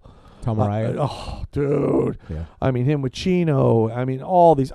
Fucking John Lennon's son. Yeah. What the fuck? Like, what? You know what I mean? So just all that kind of thing. It's just like the idea, like, and by the way, I remember him saying that, like, the idea that a Beatles kid knows who he is. Yeah. Like, his mind was fucking blown. Like, what do you mean you know who I am? How the fuck do you know who I am? Of course I know who you are. Yeah, right. You know what I mean? But it's just like that sort of thing, or just having the ability to record with that guy in general blew his mind. You know what I mean? Yeah. So it's just all those things. And I think, again, that is a testament to who he is. Who he is, That so many people love to be in his kind of, you know, what do you call it? When the moon goes around, something, what do you call it? Well, we're old by the way. Yeah, anyway, you know what I mean. Rotation, essentially. You know, his orbit. His orbit. You know, that people that to this day still want to be in his orbit in some way, shape, or form. Definitely, you know? yeah. I think, again, as you said, at this point in time, if we were to find out what a piece of shit he is, it'd come out already. Oh, So, yes. you Agreed. know. Agreed. Yeah. Yeah. Hell of a dude. Great legacy. Great legacy. Sepultura. Amazing music. What can we say? Max Cavalera, should you ever hear this, we love you. Please come on our show. Anytime. 2 thumbs up from the rehearsal room. Absolutely. For Max. Absolutely. There's a folding chair waiting for you, sir. With a cushion. Well, it's cushioned. It's cushioned. Yeah. Awesome. What have you been? Which one should we do first? What have you been listening to? Quite a bit, obviously. Sepultura, a lot of Sepultura, which actually inspired me also to listen to some Hellhammer. I hadn't heard them in a while. I was really focused on maybe more the earlier years of Sepultura, because those are kind of the albums I got into much later. So that inspired that. I also some throwback ones. 2 of my favorite probably 90s albums that I think get forgotten sometimes, although that is hard to say anymore. Nothing gets forgotten, you know. You can find 50 people that'll tell you, rare is 90, and it's like, I watch it and go, I know all those. You know, Scuba Chuck and Scuba Vanilla, don't waste my time. But 2 of my favorites, a band called Local H, their album Good as Dead. Yeah. The Toadies album, Rubberneck. I always just enjoy those. To me, they're both no-skip albums that just really feel 90s in a lot of ways, but are also ones that I don't know if everybody's given them a listen. I would highly recommend both of them. See some newer ones that I definitely... Oh, another one, actually, I forgot. And everybody should have seen this coming the moment I said I didn't like it, but I am really getting into the new Runes of Everest. I did not like it on first listen. I decided I needed to go back, and it very much clicked with me, and I've given it a few more. Really digging it. I like it a lot. I do still prefer the earlier years where it's more black metal than necessarily the kind of atmospheric doom that he's more doing now. But fucking great album. Right on. Okay. Let's see some more. Some of the newer ones. My boy AJ Suede put out a new album this, I think within the last 2 or 3 weeks, called Atomic Justice. Is this like his 18th This album? is not him. That's Boldy. Boldy. Which weirdly, he has not. It's been very weird. I don't know. Maybe the guy's... They traded places? I don't know. He might be in the witness relocation program. I'm not sure why it hasn't had an album. It's been a whole month, Boldy. What the hell? This one I think is his second one this year. Really digging it. Very jazzy, like overtly jazzy. Nice. Like there's one where I'm probably Milt Jackson, but it's, you know, xylophone going on. Like, you know what I mean? Like there's some deep jazzy shit. You know what I mean? When you're hitting the xylophone, you know what I'm saying? Like, come on. Really digging it. I think he's super talented, and I think he's starting to come more into his own, where he is now producing his own albums. So he's not, you know, necessarily working with other people. One, and again, please, some of these I shared with you, so if you have anything you want to say about them, please. I'd love to hear your opinions about it. Infester, To the Depths and Degradation. That was a great one. Yeah. That's one I shared with you. I had a feeling you would dig that. Yeah.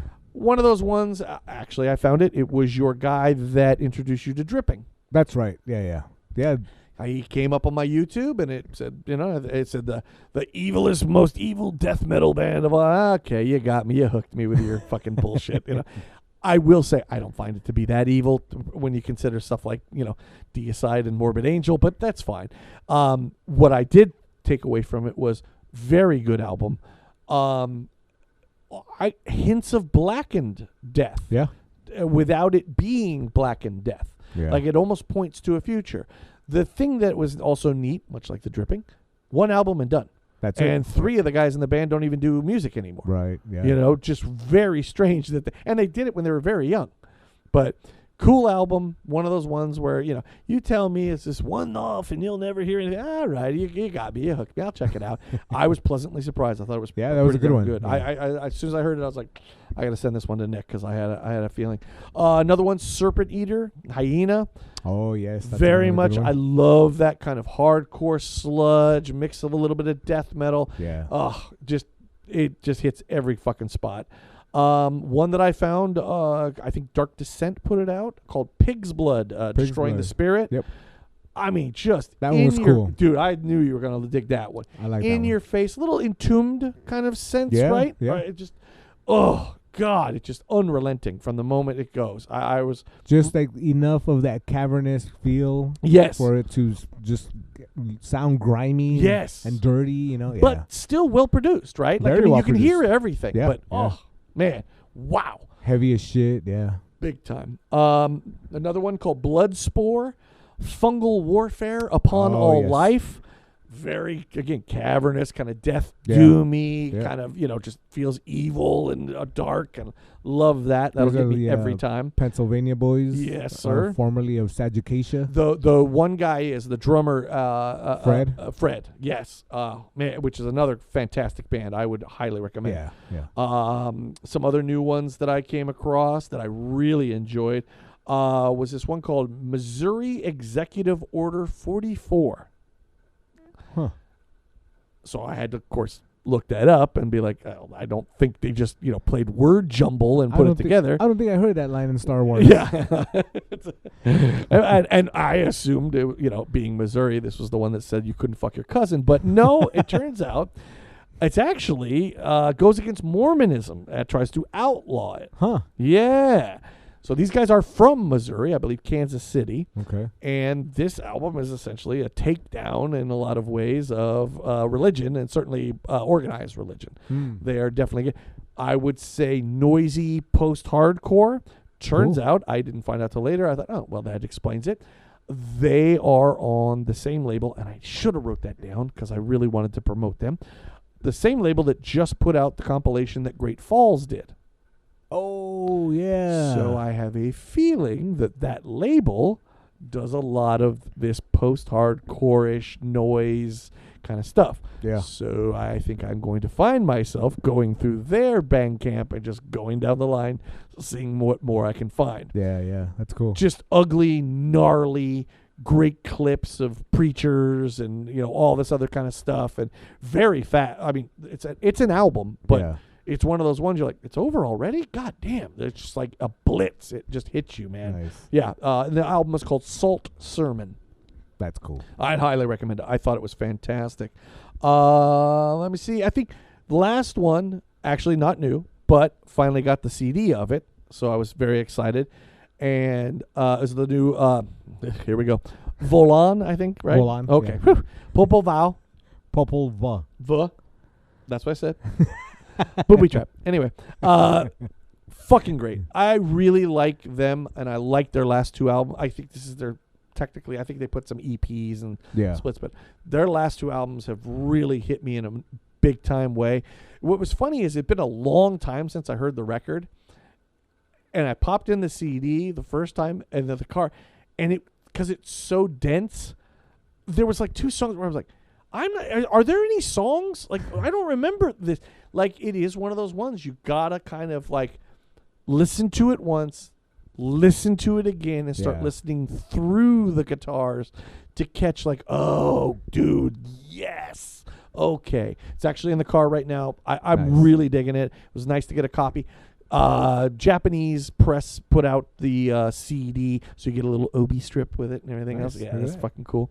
Always like those. But I know Nuclear War now put out the record. But I was, I'll wait for the CD. Cheaper anyway, and I still get the music. That's all that really matters.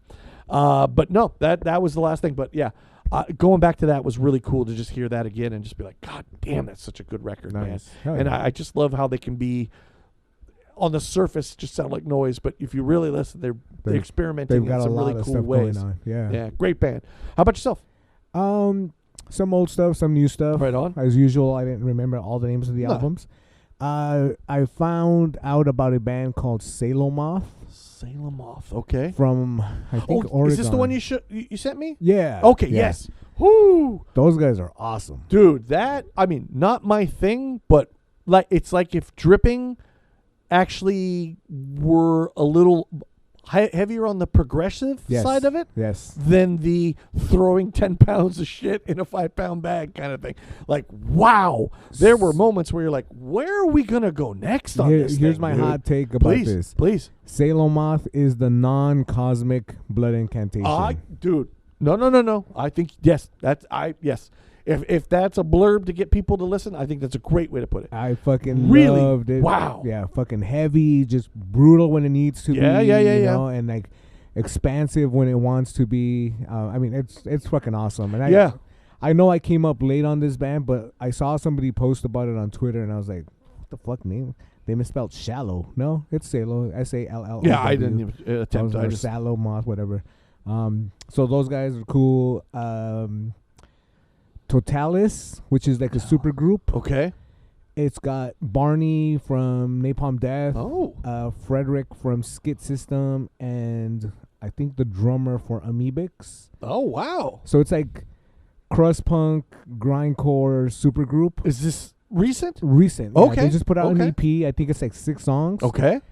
Fucking amazing. Okay. It's even if you're familiar with what like Napalm Death or even all those bands are. Right. This sounds very reminiscent of what they all do. Okay. But fresh enough and angry enough. Oh, right like on. The vocals are just fucking sick. Barney is on 3, and I think Frederick is on the other 3, the last 3. It's just killer music. Okay. I went backwards and I went to Incantation. Oh. To the Onward to Golgotha album, which my favorite one. I would. That's definitely the one, right? The like one, that is kind of their seminal album. That's right? the one. Yeah, their first album, and it's. I love that. Like it's just so fucking heavy and moody and just. And I know it's probably one of the ones that gets credited for starting the whole slam. Oh, really? I didn't know. Okay, I didn't know that. Like slammy type stuff. I know I've heard it. I've tried with Incantation. They're definitely one of those bands that stays on my list of let's try them again because there's so many bands that I like where it's like, what are you into? Incantation. Like, son of a bitch. So... and that album I hear plenty of top 10 death metal records, and that album comes up a lot. It's such a, I didn't know the slam part though. That's interesting. I mean, because it's got those parts in there, Okay. I don't think I think Suffocation might have been the one that perfected it and all that stuff. But those first couple of Incantation ones, they've got parts where they're just like, oh yeah, right on, fucking sick, right on. Yeah. Oh, and then the last one actually is I went back and I listened to In the Constellation of the Black Widow by Anal Nathrak. Oh. Which, fantastic fucking album. I love Anal Nathrak. They are, for those that don't know, like a cyber grind, black metal-y, extreme metal band. That's about it, yeah. Yeah, right. It's almost, describing them is almost longer than the name. Exactly, yeah. So, so the name comes from the Charm of Creation from the movie Excalibur. Which is a fucking cool thing to name your band fucking, after. yeah. So the one time I read a band name that I went, I know what that is. Yeah, right? Yeah, so they're all British dudes. I found out recently that one of the guitarists programs like electric music. And it makes has a very good career in doing so. Now, I have not listened to them in a long time, but the last time I knew, it was technically just 2 dudes, right? 2 dudes, yeah. And then they fill in the bands when they play. Okay. Yeah. Because the main guitarist, Mick Kenny, he writes everything and records everything. Okay. He's a really good producer, engineer, Okay. etc. Okay. And then they get I forget his real Dave. I don't want to be rude here, but his name is Dave Hunt, but his stage name adds a C instead of the H. To Dave? Cave. I'm not following. No, I gotcha. Yeah, so and when you look at that dude sing, you're like, those vocals came out of that dude, because the most unassuming guy. He talks like super proper, obviously a British guy, and has the little rounded out glasses. The last time I saw him play, so. But yeah, and on that record, I like that band a lot. There's one album in particular from them that I remember owning. They were a little too intense for me, but I've gone back to it a few times and realized, God damn, it's a fucking great album, man. I maybe the one did they have one something about but all the devils are out of hell or something like that? Oh yeah, Hell is Here, and there it is. And Hell is Empty and the Devils are Here. The devils are here. That one, whew, that's a great album, dude. I remember hearing that and being like, good Lord, dude. I didn't know we could play that fast. Oh, know? dude, they actually have an album. I think it's the Codex Necro, which is an early one. Okay. When they were on the John Peel show. Oh, really? Yeah, and it's a live situation. Shit. And they have Shane on bass, and I believe it's Nick Barker on drums. Oh, wow. And when you hear how fucking fast they're playing, and to think that it's live, right? Yeah, it's fucking nuts, man. It's nuts. Yeah, but yeah, killer band. I mean, that's great fucking band, dude. Yeah. You talk about intense, and you talk about extreme metal. Yeah, Arnold Rock. Yeah, extreme. They do. God, I'm looking at their discography. Shit, I did not realize. Last album was 2020, but 2020, wow, yeah, a bunch of stuff they came. They really have. Vanitas, the Whole of the Law. The Whole of the Law. Yeah, yeah. Passion. Wow. Okay. The Passion. Yeah. Man, I might have to revisit them, man. I honestly with them, please start in the beginning. Okay. Because they do some stuff that's obviously it's very black metal influence. Yeah. And at one point they do get Attila to come in and do vocals on a bunch of songs. Okay. They do a version of De Mysteris Dom Satanas. Oh, really? Where their vocal, Dave, easily the best Attila impersonation. Oh, really? It's fucking great. Right. It is so fucking good. I will say, a mutual friend sent me something that it's from coming out of Russia. I can't remember the name of it. I feel stupid even mentioning it, but nonetheless, you mentioned it. I thought it was Attila. Oh shit! The way the guy was doing the vocals. Nice. So right. remind me. I will share that with you later. Please do. Yeah. And nobody else, because I don't care. Just us. Yeah. Just us. We'll never mention it ever again. Yeah. Yeah. But that's where I awesome. stopped. Yeah. What have you been watching? Quite a bit. Let's see. Jack Reacher, the TV show. We started watching that, my wife and I. Very entertaining, even though it's not not great by any stretch of the imagination as far as like plot lines that I see where we're going here. Yeah, but yeah. you know what I mean? I think the guy who plays him does a really good job. My only critique of the show, to be completely honest, is just the part where the movies, if you've seen them, stars our beloved Tom Cruise, who I think does great in them. I think part of what makes his character fun is that while Tom Cruise, don't get me wrong, is not somebody you necessarily I'd kick his ass in a heartbeat, but he looks unassuming. Right. You know what I mean? So part of the charm of his character is that guys think, oh, I got this dude. And then they find out very quickly, oh, no, you don't. Right. Well, this Jack Reacher, if you've seen him, he's built like a brick shithouse. Yeah.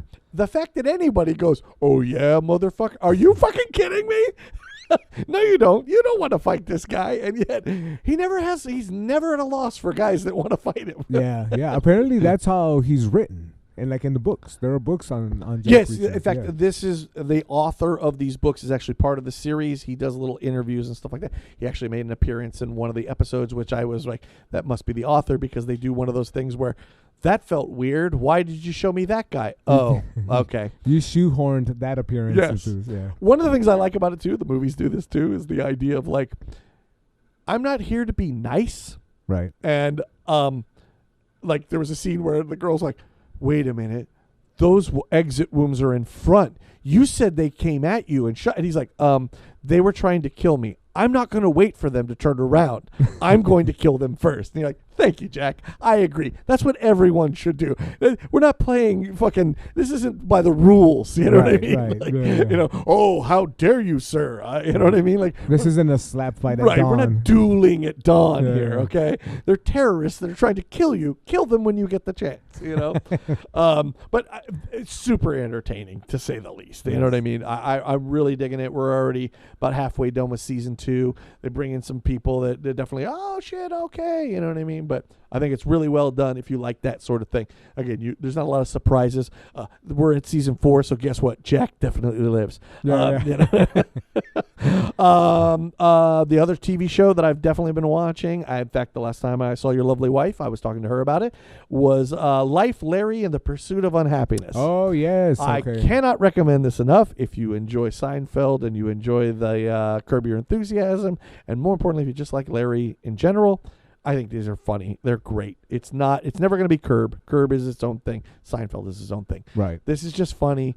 It's his take on certain points of history. When he gets the chance, he definitely takes the piss out of some people that are in our politics right now, which apparently makes it woke history for some people, while others just go, fuck you. This is hilarious. Those assholes deserve to get made fun of. Yeah. But very funny show. Would highly recommend it to anybody who likes either one of those. Amy did see that. Did she find? Okay. She said that she was kind of, I don't know. And I said, I'm telling you, I think you'll love it. She's talking about maybe wait until it finished and then she could kind of go through them all. I said, either way. She started and good. then she started watching Curb. But it's the episodes of Curb where I was like, this is too much yelling for even me right now. Yeah. Wait, Larry yells?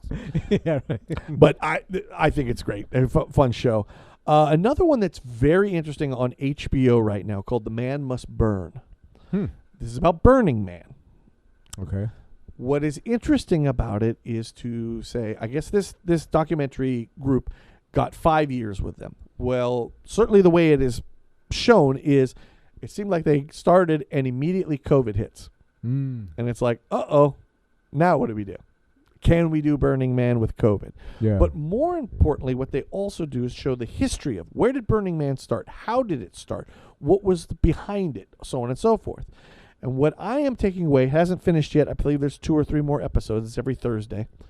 The other part that I find very interesting is this is always this mix.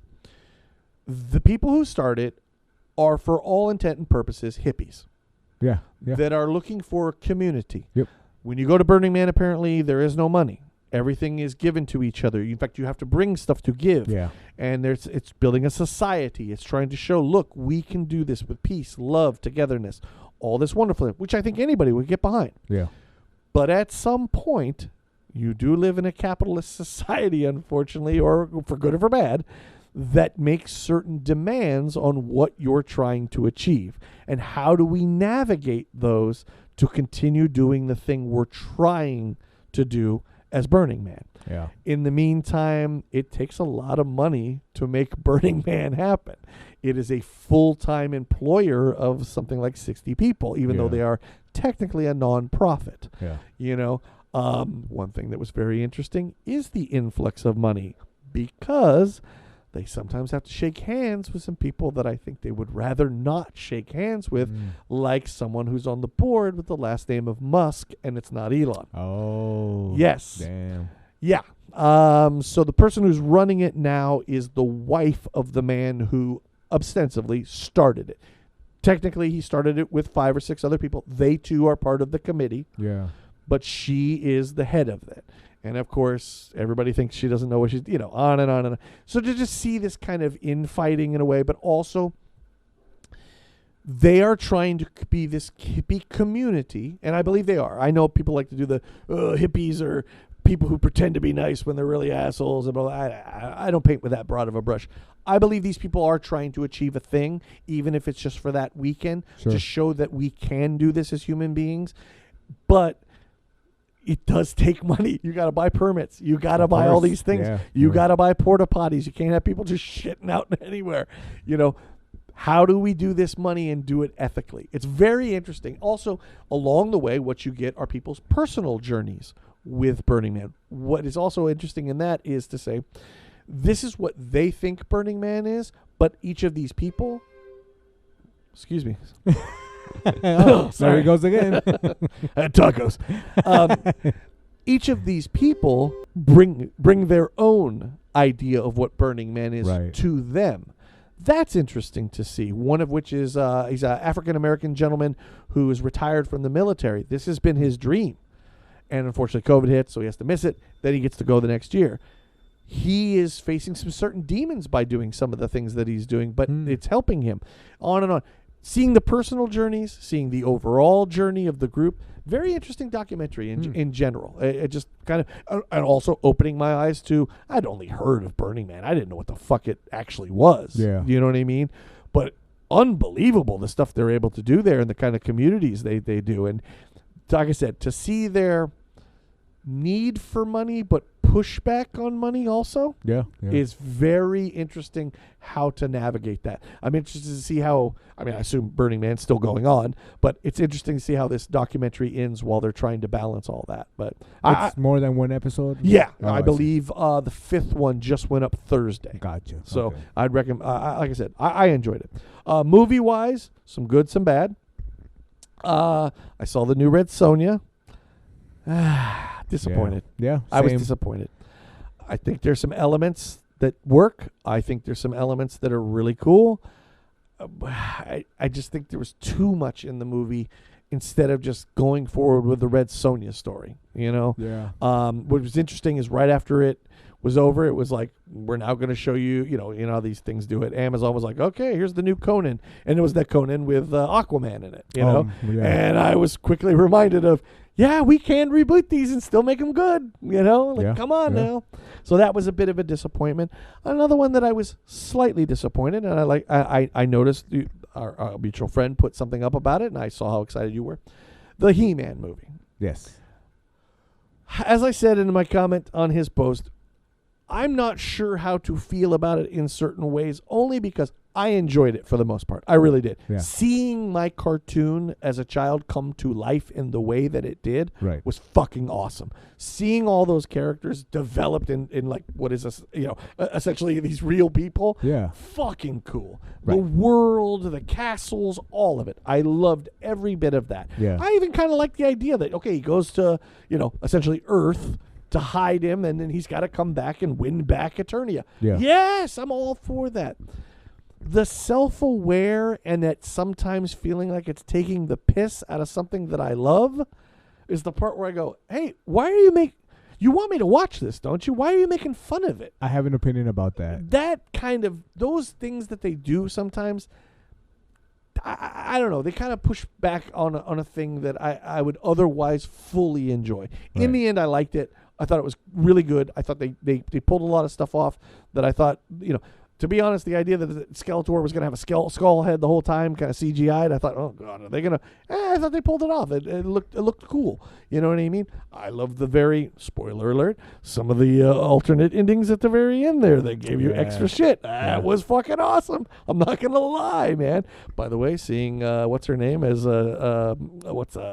Evelyn. Alison Brie. Thank you very much. You know what I mean? Like, never thought I'd get to see that, but thank you very much. I thought Idris Elba, though the things they did with his character were kind of stupid, he was great in it, I guess it's just the kind of thing where you just go like, why does he need to be a drunk? Why does maybe I'm wrong, it's been a long time, but what's the guy that I remember having him where you push him down and he shoots off? Ram Man. Yeah. And he's calling him Ram Man. And he's like, hey, what the fuck? And he's like, but that's your name. Like, you're Ram Man. Like, Yeah. I had you. Like, I don't. And then for when the guy turns to him and says, give him head, Ram. You're like, really? Like, well, those kind of things kind of take me out a little bit. Don't get me wrong. I don't know that I would have liked it if it was the dark, brooding He-Man version either. I don't mind the comical part of it, but sometimes it feels like it's making fun of it. And you go, well, why? We love this thing. Yeah. That was my only thing. But go ahead. Should I say it now or wait for my turn? Because I was going to talk about it. Please, we're too. talking about He-Man. Go ahead. I liked it a lot. I really liked it a lot. I thought it played perfectly on the nostalgic trip because it is mainly nostalgia for people in our age range. No doubt. This is not a movie for anybody younger than us. It doesn't seem like it. You know, and I think the fact that because of our nostalgia, sometimes we remember things incorrectly. You know, sometimes we are just so satisfied with the memory of, and some of the details get lost. And I think that's what this movie kind of played on, where he knows the memory of Eternia, he knows the memory of Ram Man and Fisto, you know, but he never took the time, or at least he doesn't remember what their actual names were. Right? So when he comes back and he's like, yeah, your name's Ram Man and you're Fisto because you fist people, and that's the joke, you know? Again, yes. Like, I think the humor also was an attempt at using that early Marvel humor, which is what worked for Marvel. Yeah. You know, maybe the setting, it's a sci-fi sword and sorcery barbarian basically in space, right? Yeah. So maybe it doesn't work to that same effect. But it kind of also did, because even in the cartoons, which, you know, for people like myself, which I have the cartoons on DVD and shit like that, we go back and we listen to some of those lines, and it's like, oh, they're kind of self-aware in the cartoons too. Like they're doing it then. There are moments, again, like I did laugh when she's like, you know, goes over to the ship and he lifts it and she goes underneath it and she's like, oh, yeah, you're kind of your loincloth is in my like face. right in my face. And he's like, oh, sorry. Yeah. You know, again, did not hate it. Just one of those ones where it feels like it rides this line where it's like, are you trying to make fun of a thing? I went into it, you're right, ultimately with nostalgia, like this will be fun to see because of the visuals, especially like, oh my god, he looked like, prior to him, you know, when he comes there, he's wearing a pink shirt and blue jeans, right, with a white shirt underneath it, which ultimately is what Adam wears, but he's wearing the Earth version of it before he actually wears the He-Man version of it. I mean, seeing him ride Battle Cat with its fucking armor. With the armor. Oh, forget about it. The 10-year-old in me fucking lost his shit. Yeah. You know what I'm saying? So in all of that, again, it was ultimately a fun movie. It's just one of those ones where I'm always a little like, I guess, I hate to use the word reverence when it comes to He-Man. I'm just saying, like, it is this thing. Are the people making it like when they did Barbie and essentially made fun of Barbie, but then did have the moment where she meets the creator and they're talking about the patriarchy and so on and so forth. I get all that because Barbie can be made fun of in that way. Sure. You know what I mean?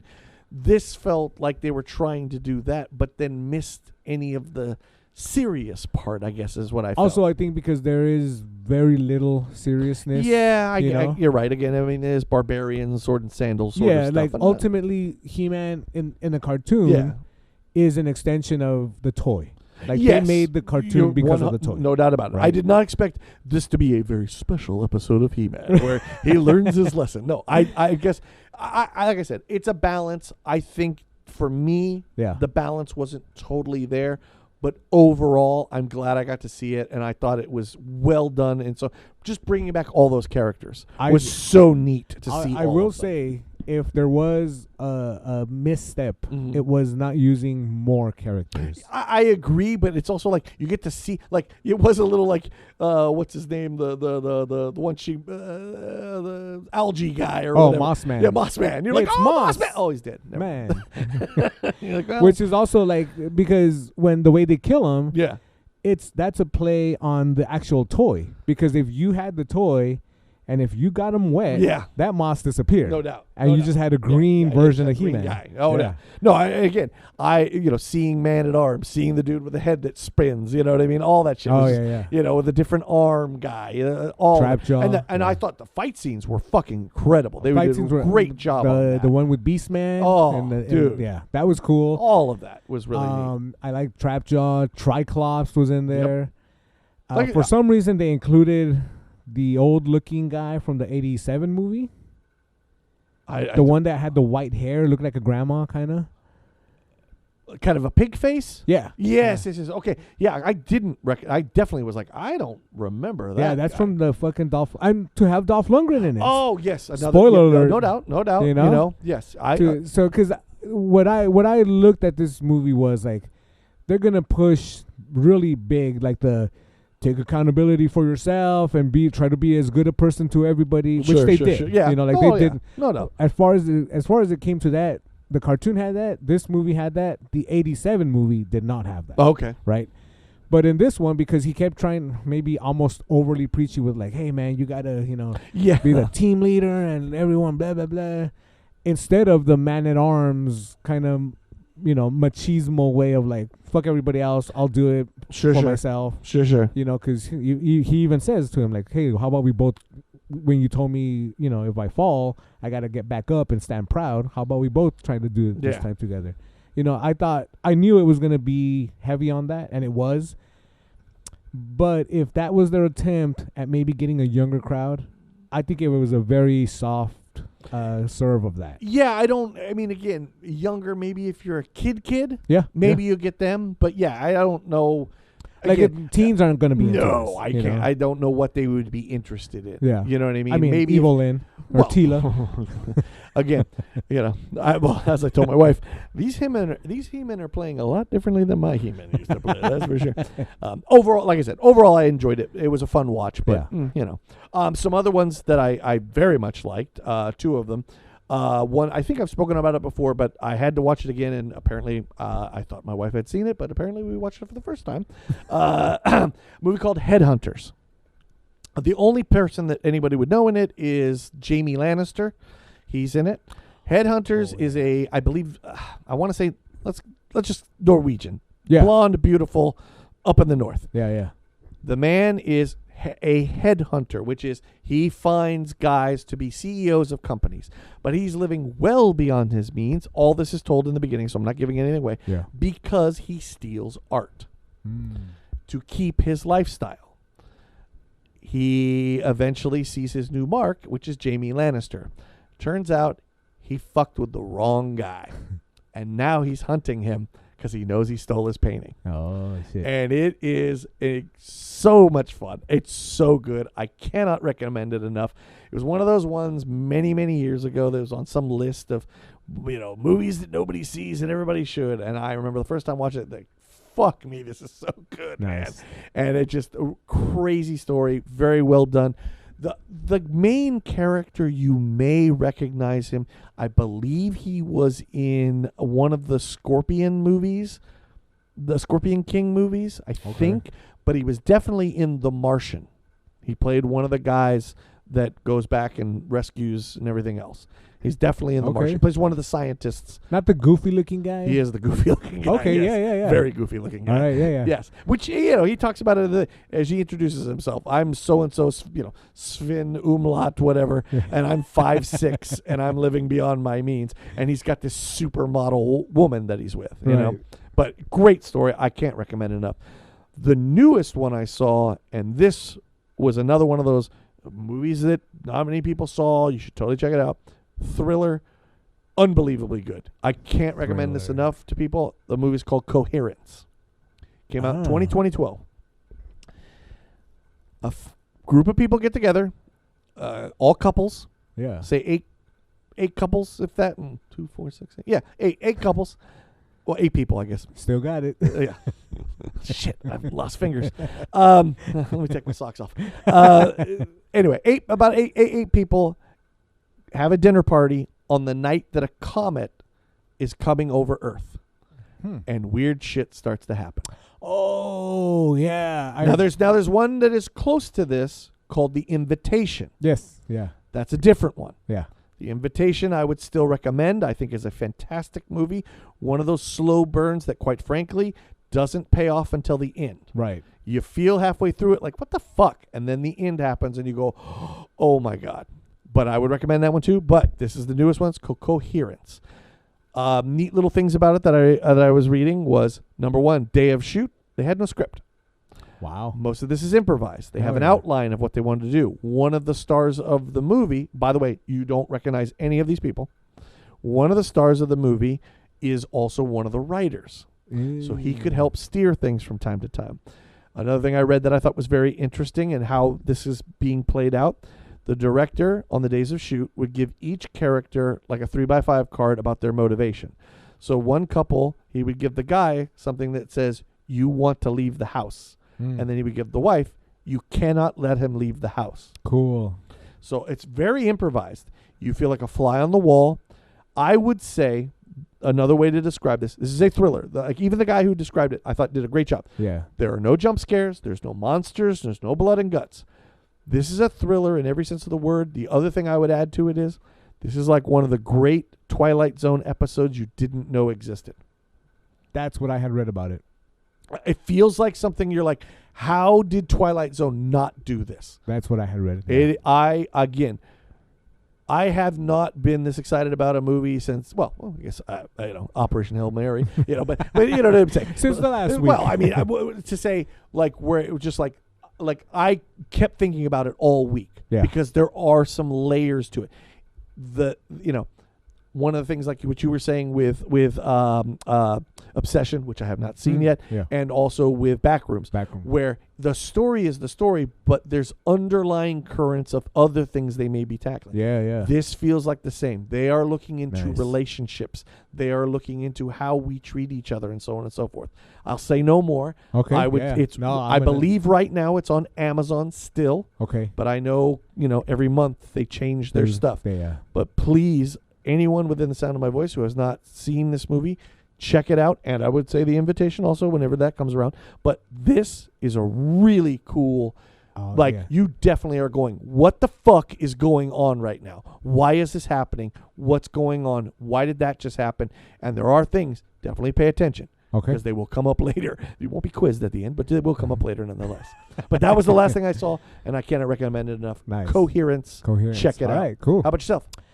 Other than He-Man, I did go to a viewing of Manhunter. Awesome. Michael Mann's Manhunter played at the Alamo Draft House out here in downtown LA, and it's a new print, so it's like a new cut of the movie. Okay. It's basically the director's cut. Okay. Fucking great. It's just a couple extra minutes. You can't really tell where they're at, but the ending does change. Oh, interesting. Yeah. Okay. The ending does change, and there is a scene that I'm pretty sure most people are aware of at this point now, but I don't even know if I should give it away. Oh, well, that's it. Well, does it change from the first time you've ever seen it? No. Oh, then go fuck it. Then who cares? Also, it's almost like a 40-year-old movie at this point. So, well, yeah. There's a scene where William Peterson's character, also called Will Graham, he visits some of the victims. And when the lady opens the door, she's like startled at the sight of him.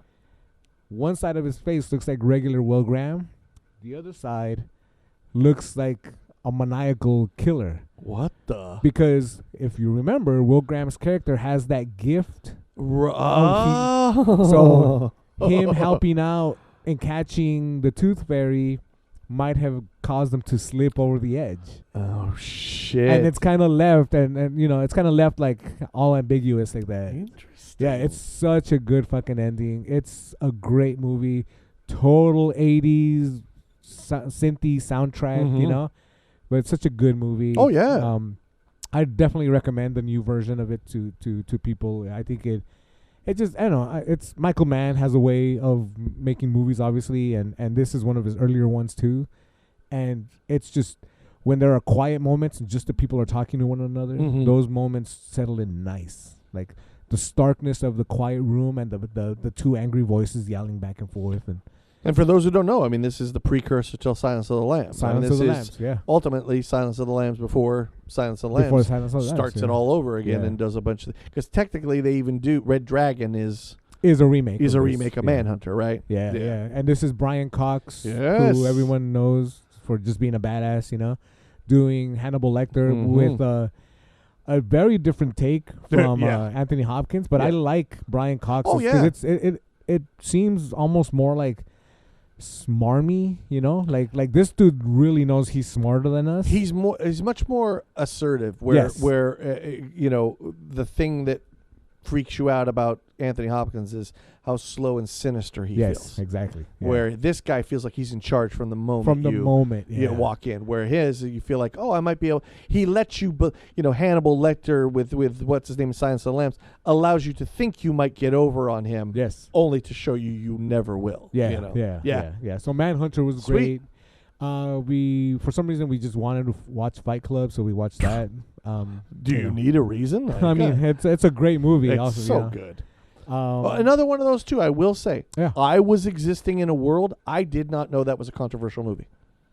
Yeah, that's what Amy was talking about. Like she kept reminding me, oh, remember when people, and it's I saw that in the Army. Went Yeah. with all my Army buddies, and I did not walk out of there at one point thinking to myself, "We're gonna start a Fight Club."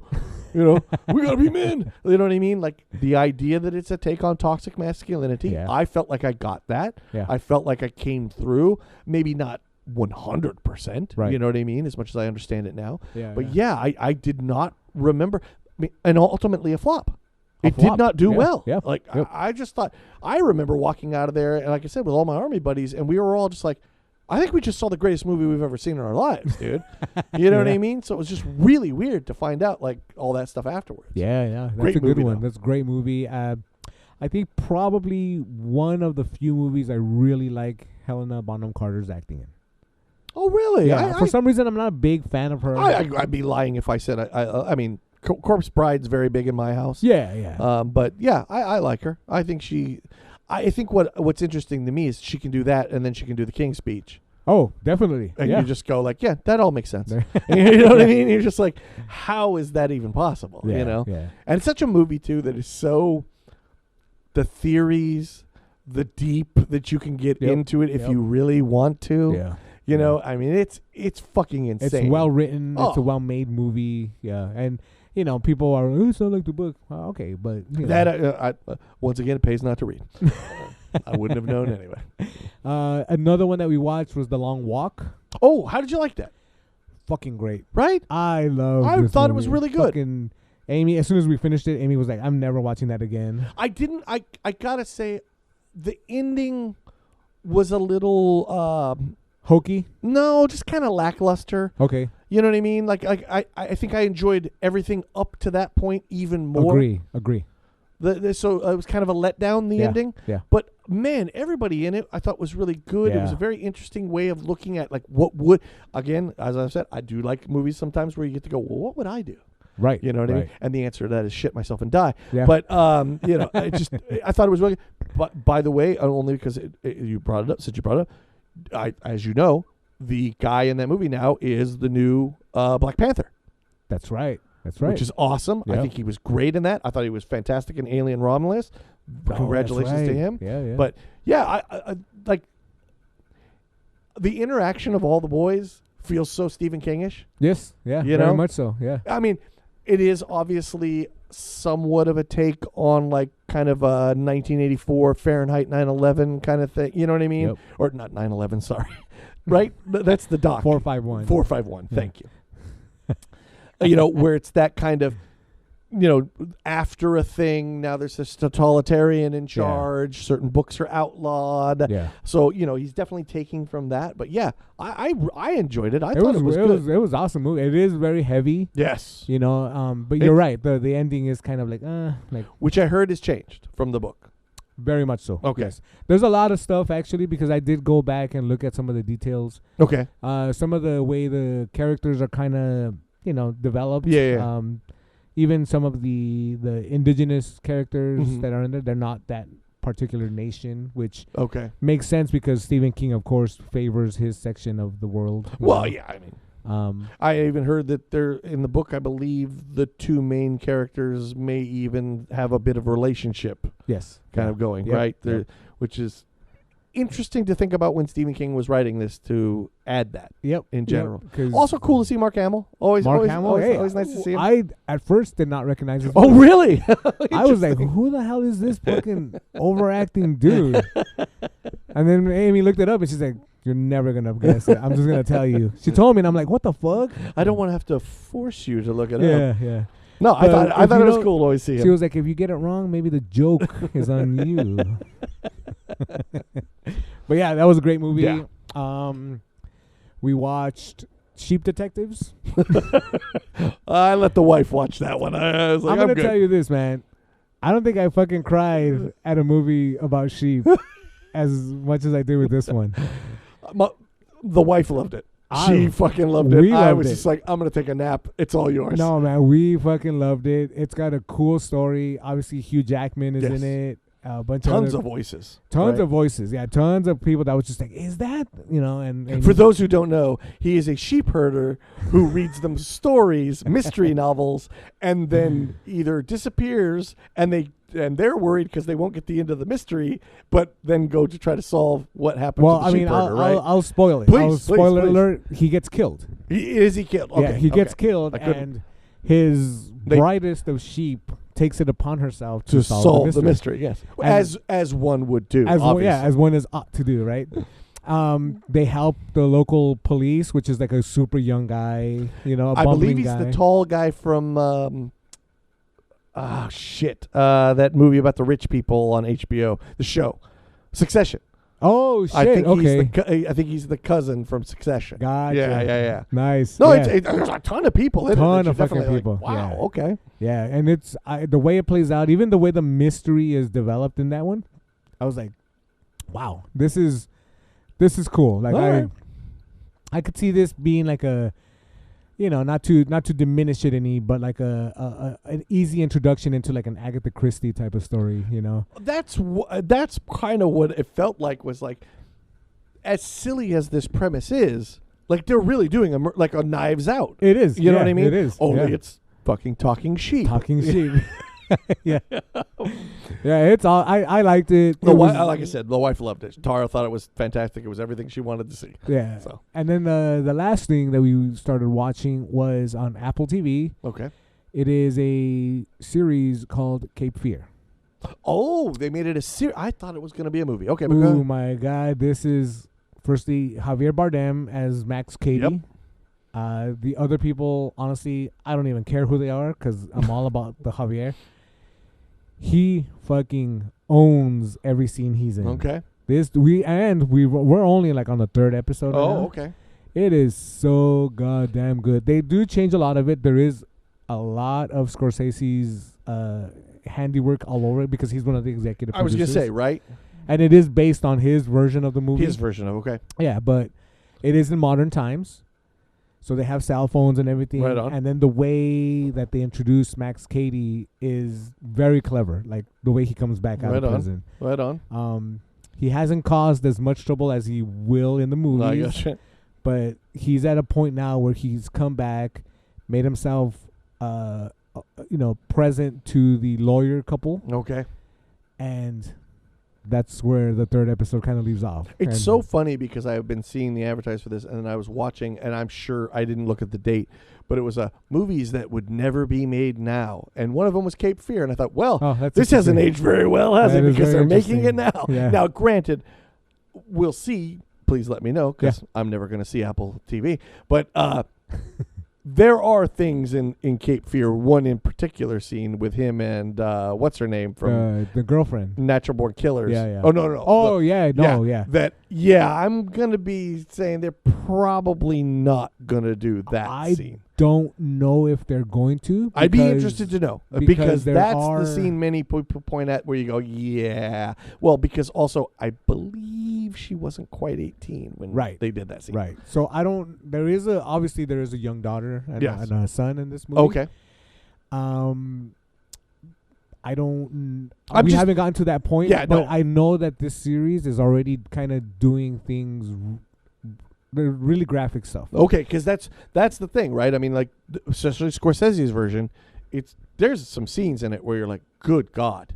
I mean, the girl that talk about an old movie. If you haven't seen it, I don't know what to tell you. When he goes on the date with the one girl that actually Scorsese was dating for a while, Yeah. and then bites her cheek Her off. cheek, Like, yeah. Jesus Christ, that is an intense fucking scene. Dude. So there's a part where. Let me just spoil this. please, part. please go. There is. I mean, again, this is a remake of a movie that's That's been right, out for yeah. years. Oh, You're yeah, not spoiling yeah. much. Plus the whole series is out yes, now. exactly. So they, in one of the early episodes, Max Cady's girlfriend is writing like a confession, Okay. and she's surrounded by a bunch of drugs and a knife and a gun. Okay. And she finishes writing her letter, and we are to assume she's ingested a bunch of the drugs, Okay. gets a gun, and again, sorry for the censors out there, Mhm. but she puts it in her mouth, Okay. and then something bad happens. Okay. But she doesn't, she is not unalived from that first one. Oof. And she gets a call from Max Cady saying, do it again, and then puts it to her temple. Holy God. And they show it. Wow. Yeah. So that's one of them. The other one is when they describe how we are to assume he killed his previous wife, and they show her. They show her also, and they mention that she was pregnant at the time, and he carved her up and fed her to alligators. Because, of course, it takes place in the South, right? In Georgia. Yeah. So they show pictures of that on screen. It's funny that you say that. The Reacher show does some stuff where you're like, good Lord. Yeah. I mean, there's one of the characters, well, not a main character, obviously, literally gets nailed to a wall. They cut his balls off. You don't see them do this, but you see him nailed to the wall and his cock hanging out with no balls because they fed them to him and they're in his stomach. Fuck. Yeah. Oh, yeah. No, it's interesting that these things do get as graphic as they do. Yeah. Yeah. I mean, and especially with that movie. I mean, again, or even a retelling. Did you know? I believe if I'm wrong, I will say I'm wrong on the next episode. But I'm pretty sure. Do you know who was originally going to direct that movie? Steven Spielberg. Well, it's funny you say that because he's one of the other executive I was going to say, right? Yeah. What a From what I understand, he was going to direct it, looked at it and liked it kind of, but then gave it to Marty and said, I think this might be more you. Now, I don't know what the script was. You know, how much changed. I can't even imagine Steven Spielberg doing that version. It would have been awesome. It would have been super cinematic. No doubt, but I just don't think it would have been as violent and weird. You know what I mean? Yeah. But what an interesting moment that could have been. You know what I mean? No, it's good that like now these two kind of get to fiddle around with this version of it. No and doubt. It's in a longer form, so some extra details are given out. Do you know if they have brought any of the people from the other? Because in his version, Scorsese's version, he brings back the two main characters, just puts them in different. Yeah, so I think it's Nick Nolte, and I can't remember Gregory her. Peck. Yes. He's Gregory Peck's in the original. And then he brings him back in the other one to be his lawyer. Right. And he was the lawyer in the other one. And then I can't remember, but did Nick Nolte or the woman, I can't remember her name. Not the woman, but Juliette Lewis does come out. Oh, does she? Okay, interesting. And she apparently is a recurring role, so okay. I'm really interested to find out what she does. Because I think that's a neat trick that Scorsese does. If you didn't see the original, you wouldn't necessarily know. Yeah. But those are two great actors to see in this movie. Yeah. And the idea that, they were actually the original guys is kind of cool. I wondered if he pulled that trick again. And also the music from Scorsese's movie is used in this. Oh, cool. Okay, good. So like in some of the more kind of suspenseful scenes, the music plays, and you're just like, oh yeah, I remember what this means. Great. Again, I would highly recommend it to anybody. Actually, even the original version, especially original for its time, awesome. It's very good and very intense, especially for its time. Yeah. And then the Scorsese version is, you are definitely like, holy shit, what am I watching sometimes? For sure. Yeah. No, it's a cool one if you can get a chance to watch it. But that's pretty much it. Right on. Yeah. All right. So that's it, guys. Let us know what you think about, firstly, any of the movies and music we mentioned. Please. But, of course, let us know about Max. Absolutely. And we'll catch you next time. Later. Howdy, folks. Thank you so much for spending time with us here at the Rehearsal Room. If you've got any recommendations you'd like for us to check out, whether it's a band, a movie, or anything else you think we'd be interested in, you can write to us at therehearsalroompod@gmail.com, all one word. We're also over on Instagram or Facebook, or even YouTube. You can also find us on any of the popular platforms for podcasts. And if you happen to know anybody that would be interested in any of the subjects we're talking about, please make sure to refer this show over to them. Make sure to like and subscribe wherever you listen to us, and we'll catch you soon.